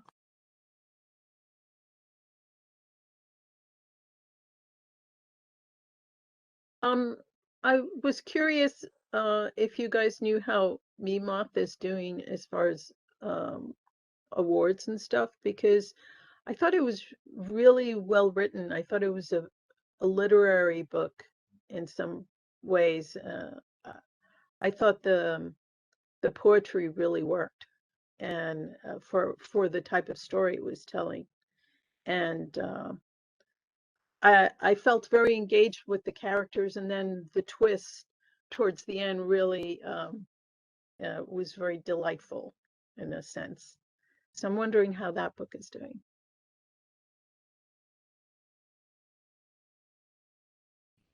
I know it was on the short list for the National Book Award, but I hadn't heard anything else about awards. But I agree with you. I really felt kind of a connection. I really liked the characters and really connected to them.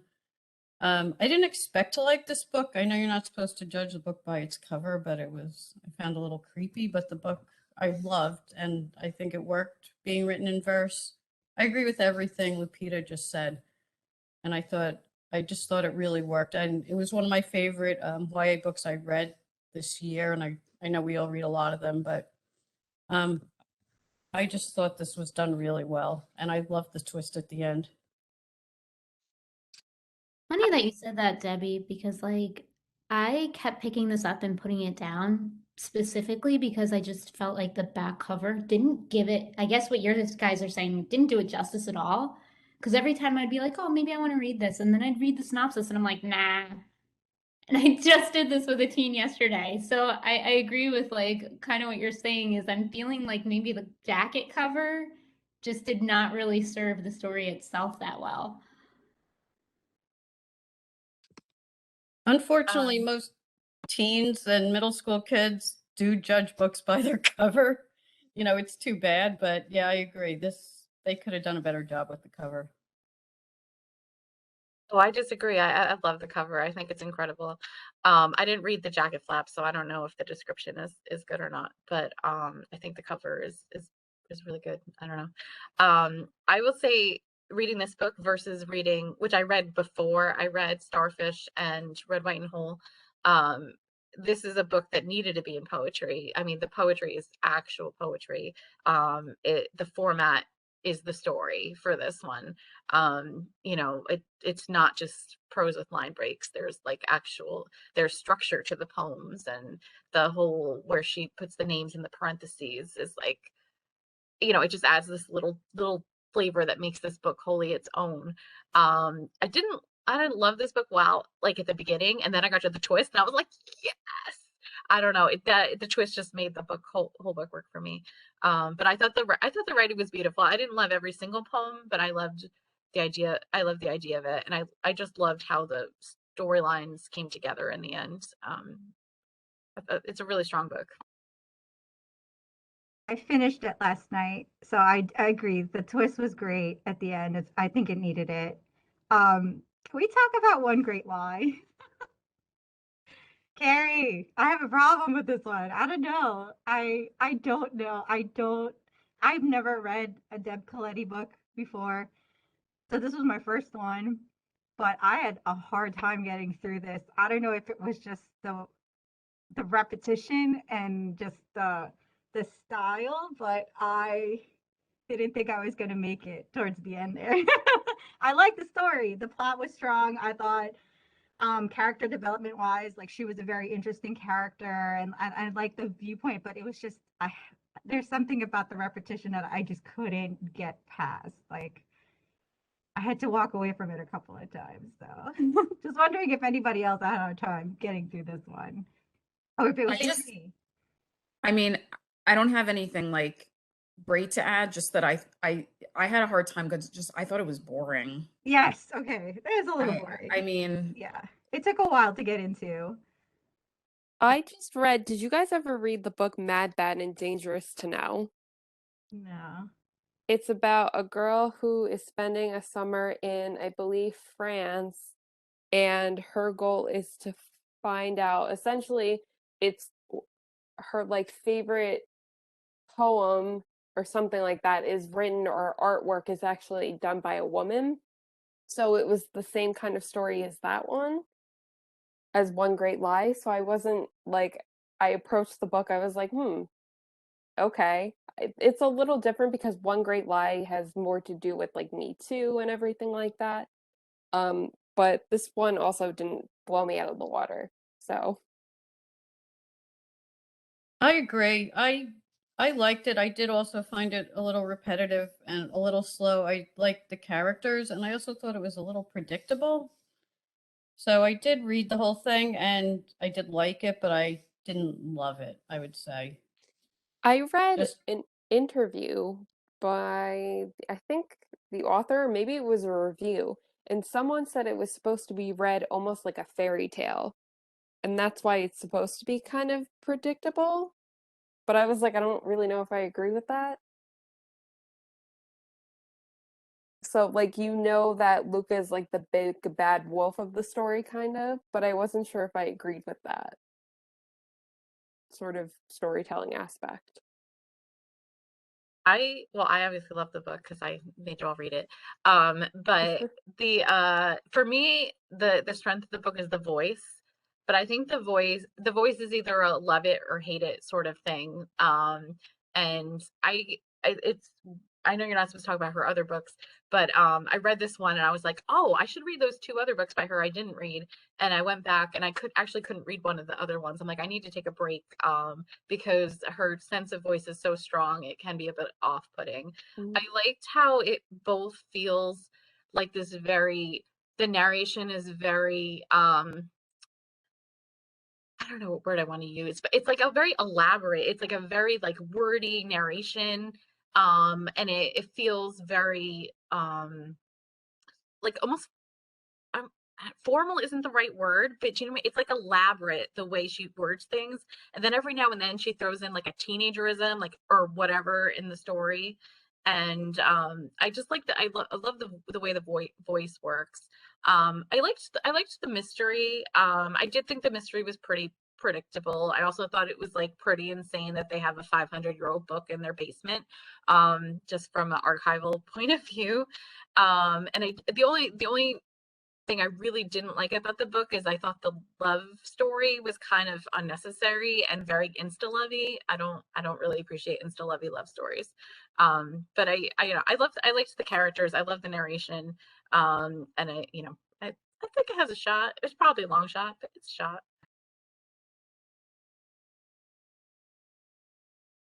I think one of the most significant things about this book is like the shattering of illusions about a beloved author or celebrity, because that's come up a lot in That's very the last timely. couple of years about, people really identifying very directly with an artist or a celebrity of one sort or another, and then you have to grapple with finding out that they're not what you thought that they were. That's a great point. It really is.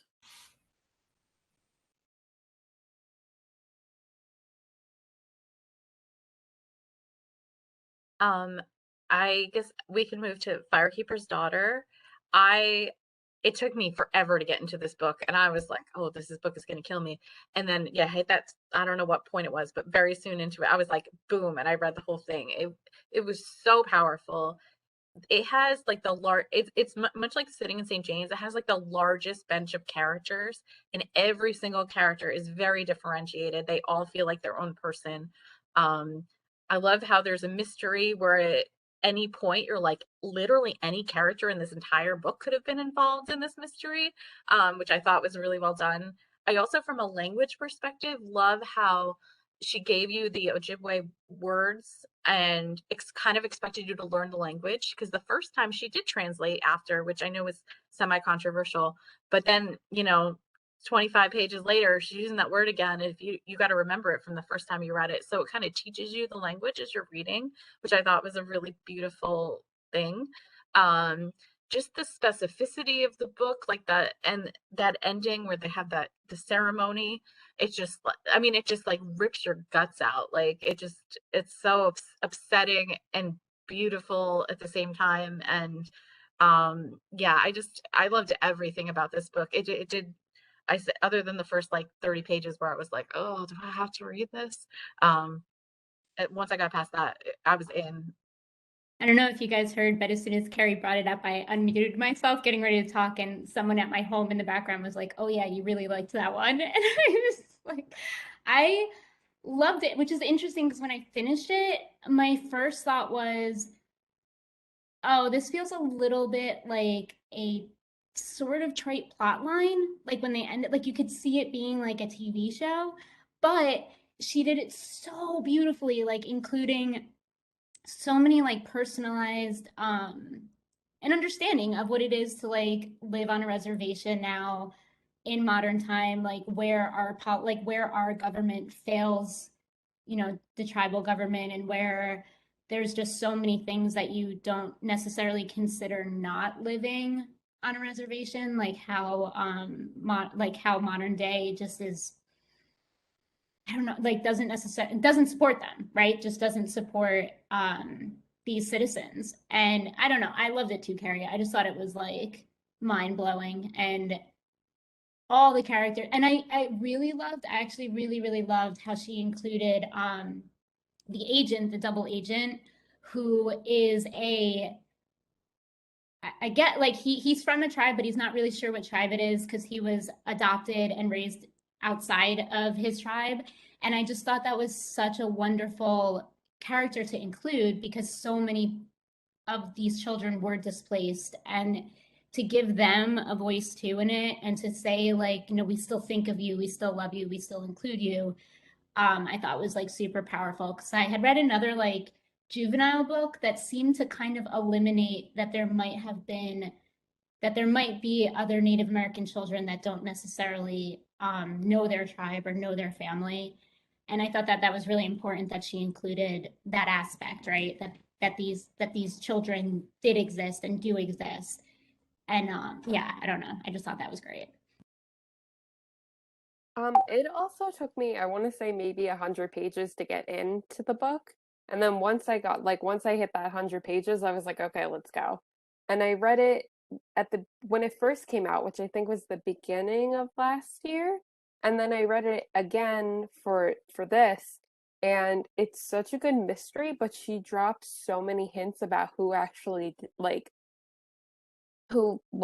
is behind all of it, that it just kind of blew my mind that I missed them the first time, because I'm pretty good at solving mysteries in books and movies.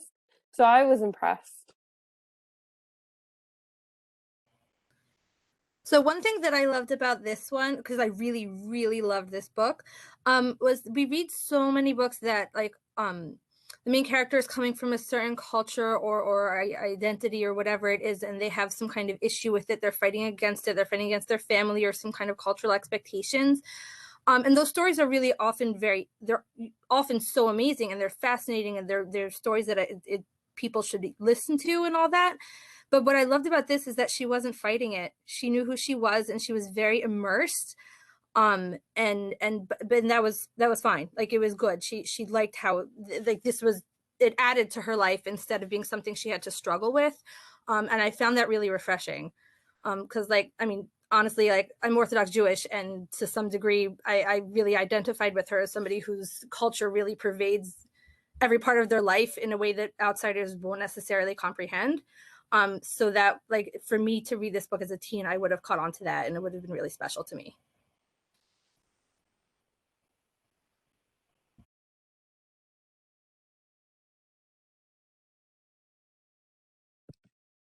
I love this book too, and I liked. I agree.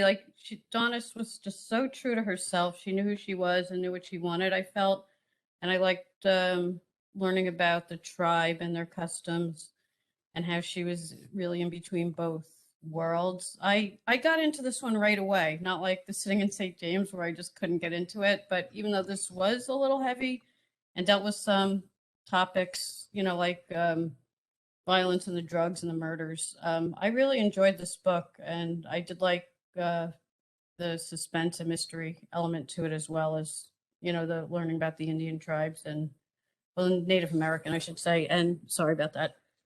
And their customs. I enjoyed reading a lot about that too. And the hockey. I love the hockey culture. So I know that's a big part of their life up there. So I liked reading about that. Yeah, this book is probably one I'm going to vote for to win. This one and Moth is probably the one I enjoyed the most, sitting through. I did not get to finish Sitting in St. James, but now I want to read it because of what everybody's been saying about it. I did. Is it weird to not like that, but enjoyed the last night at the Telegraph Club? I thought it was really beautifully written, but it was just kind of boring. To me, at least, it felt a little. I love the whole culture and how just everything about it, and as a person who's from the Pacific Islanders, I got bothered every time she got called China doll and all of the there are just some parts of it that really resonated with me, but overall I just kind of felt so where's this going? What is happening? Can we get some more stuff? I need some more stuff to be happening in this book right now. Did anybody like it, or am I the only one that didn't? I don't know. No, Last Telegraph, I love historical fiction. So I liked it from the historical fiction perspective, but I kind of agree with you. I was just thinking about it now, and I'm like, what really was the story there? I think it kind of hit a lot of maybe popular kind of concepts, racism at the time, and the LGBTQ community. But it kind of felt like outside of those, there wasn't really much of a story. I don't know. Justin, you're nodding, but I feel like everyone else is glaring at me through the No, Danielle, I was going to chime in about last night, the Telegraph Club, because I love Melinda Lowe. I liked her A Line in the Dark, But this is, I mean, she's great at creating an atmosphere. It's really like puts you in that time period, that 1950 San Francisco. You get glimpses of the culture, the paperback romances that she's picking up, the little clubs, the other clubs, the stores. But I think the problem is the plot is really slow. It finally gets interesting toward the end when Lily is forced to come out and move in with her aunt, and you almost want to see that more, like her life once she's living with her aunt, which is relegated to the last few pages where it like jumps ahead and she's like doing well and she's still in touch with Kath.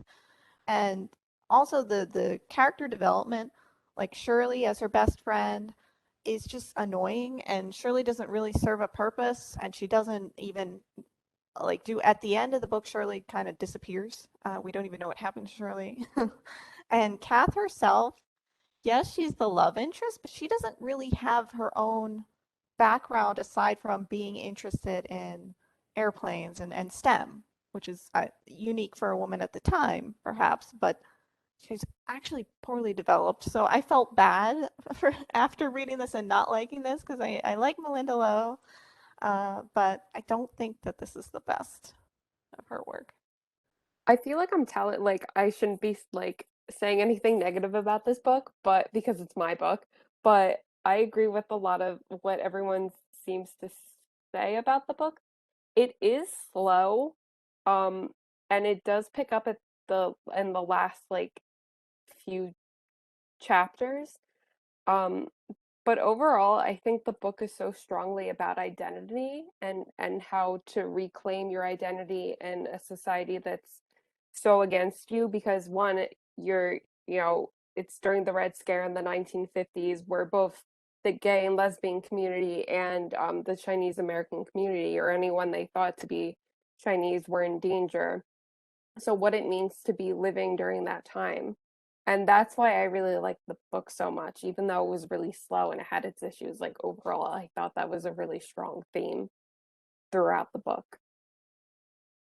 I think the problem I had with the book is that a lot of the atmosphere and the context about communism was well set up, but I didn't feel it connected enough to what the main character was living day to day. And so I felt it was kind of not finished yet. And I agree that the last part was much more engaging of the book because we're now centered on her life and her potential and where she's going. And Kath is there and she could be interesting, but yeah, we don't know enough about her. So I think it overall I enjoyed reading it. But then afterwards I'm like, okay. Yeah, I agree, Lupita. And at the end when they meet up, you're just like, okay, so are your parents all of a sudden cool with you seeing her again? Like what, you were sent away like a year ago. How did you survive? Like what? I need more. I need the most more. interesting I stuff would to agree hear. that, like, we needed more of the second half. We needed more of her life in Pasadena. We needed more of that. I agree. I do love the setting, the atmosphere. It was really a great peek into the time period, and the author's note at the end were like, I love it when authors give us notes. It makes the whole idea and like getting into their head, the process when they wrote it, really that much more interesting. But I don't know. I could have done without half the the beginning of the book. But again, I could see why we included it in the lineup. But yeah, definitely not one of, I don't know if this is going to be a hard sell to teens. That's actually what I was going to say, Justin. I feel like this one is one that I wouldn't really be recommending to anyone, but I can see it winning. Yeah. And Firekeeper's Daughter, I loved it. And I'm not saying I don't think it has award potential, but that's one I'll recommend that's when I'll definitely be like, you'll love this. This is awesome. Yeah. And then A Sitting in St. James, I had a hard time getting through, but I think it's the one that stuck with me the most and that was the most powerful and has the most staying power. Really more thought-provoking, I think, than the others, in my opinion. I would just add with the last night at the Telegraph Club or whatever it's called. I feel like 10 years ago it would have been like the book, but like, does anyone really not know that things were kind of bad if you were gay in the 1950s? And even with the cultural specificity of the Chinese community, like that made like a slight difference, but really, like, I don't know, it's pretty straightforward. And I agree, like if it had started at the end of the book, like, because I feel like we don't necessarily know a lot about what life was like actually living that life in, you know, at that time period. I feel like that would have made it a more interesting book. So yeah, I agree. It was boring.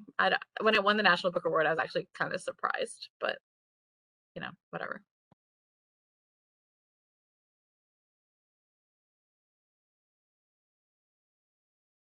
And we get the voting up.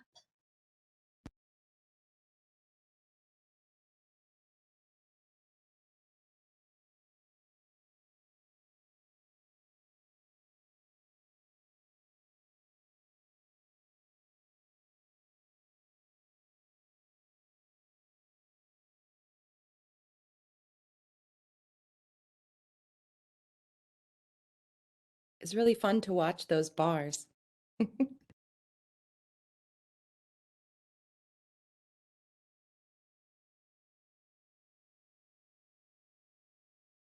Carrie, do you think it hurts or helps Firekeeper's daughter to be part of the Reese book club? That's so funny you said that, Danielle. I was just gonna ask, like that little sticker.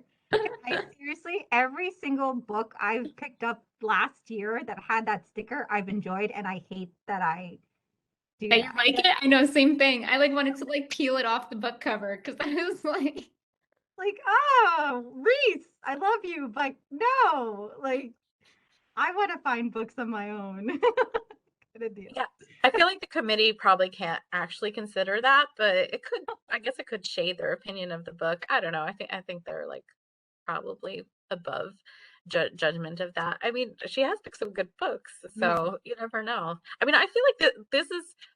I made my adult book club read this, and they all enjoyed it, and no one was like looking down upon it. So who knows?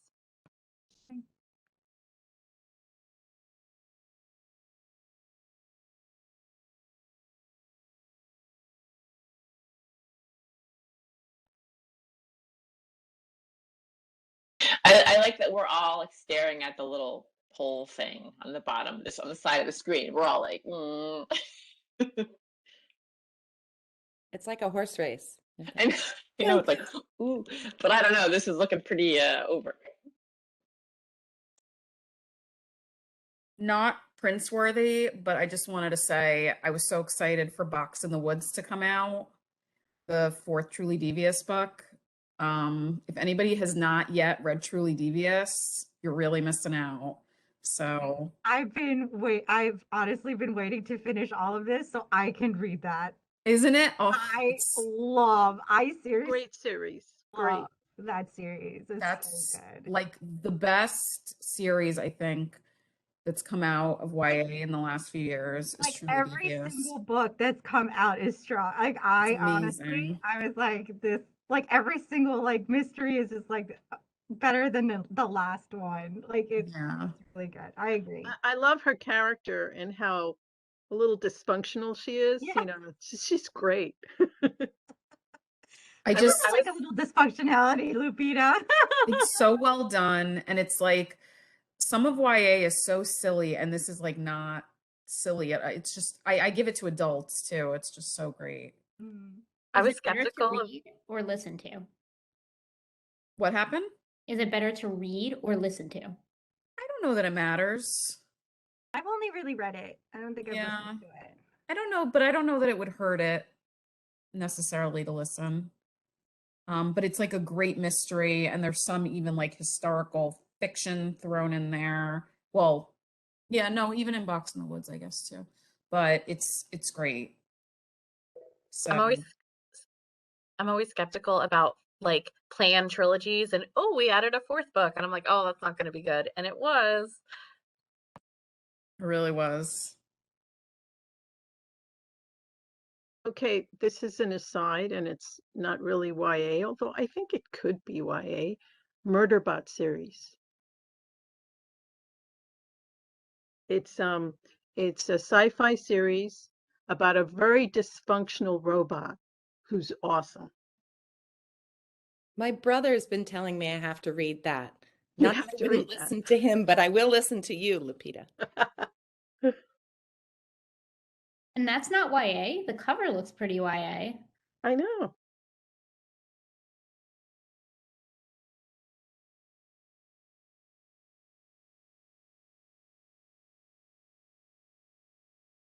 And also Ace of Spades was very good for anybody that likes mysteries.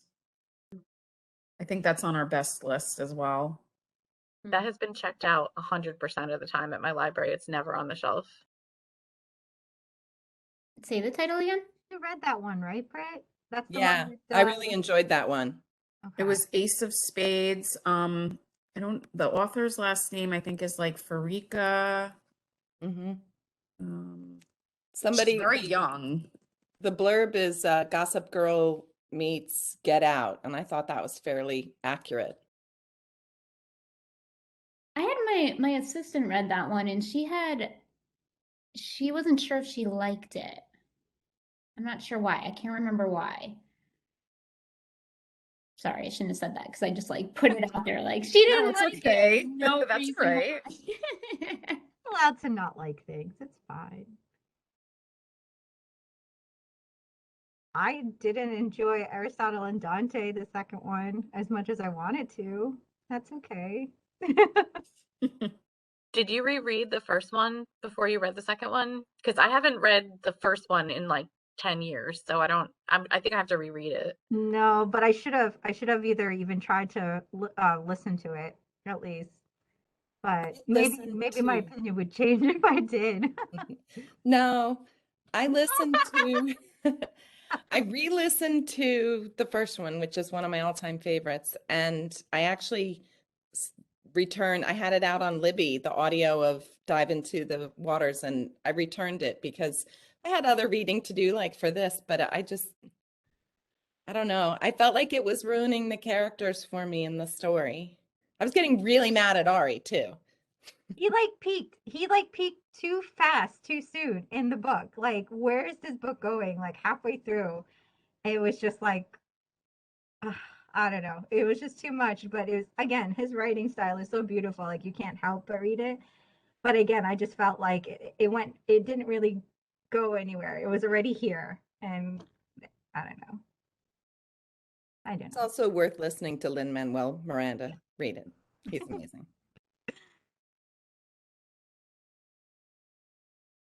All right.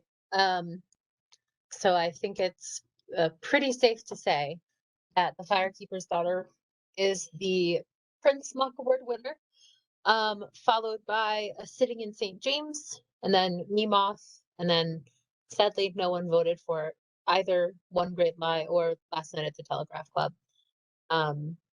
So that is just a recap. The Caldecott winner was Mel Fell. The Newbery winner was The Last Quintista, and then the Prince is The Firekeeper's Daughter. So that is the Mock Awards. Thank you all for coming. Again, this was recorded, so you will get a recording of this. You will get the best book lists. We'll have flyers for the winners, and you'll get all of that probably sometime next week. Does anyone have any last things they want to say before we go? Good job, everybody. Yes. Right. Thank you all for coming. And if you have a snow day, I hope you have a good day off. And if you didn't, I hope you have a good day at work. I know, I'm crying. But yeah, it was good seeing everyone, and have a great day. Bye.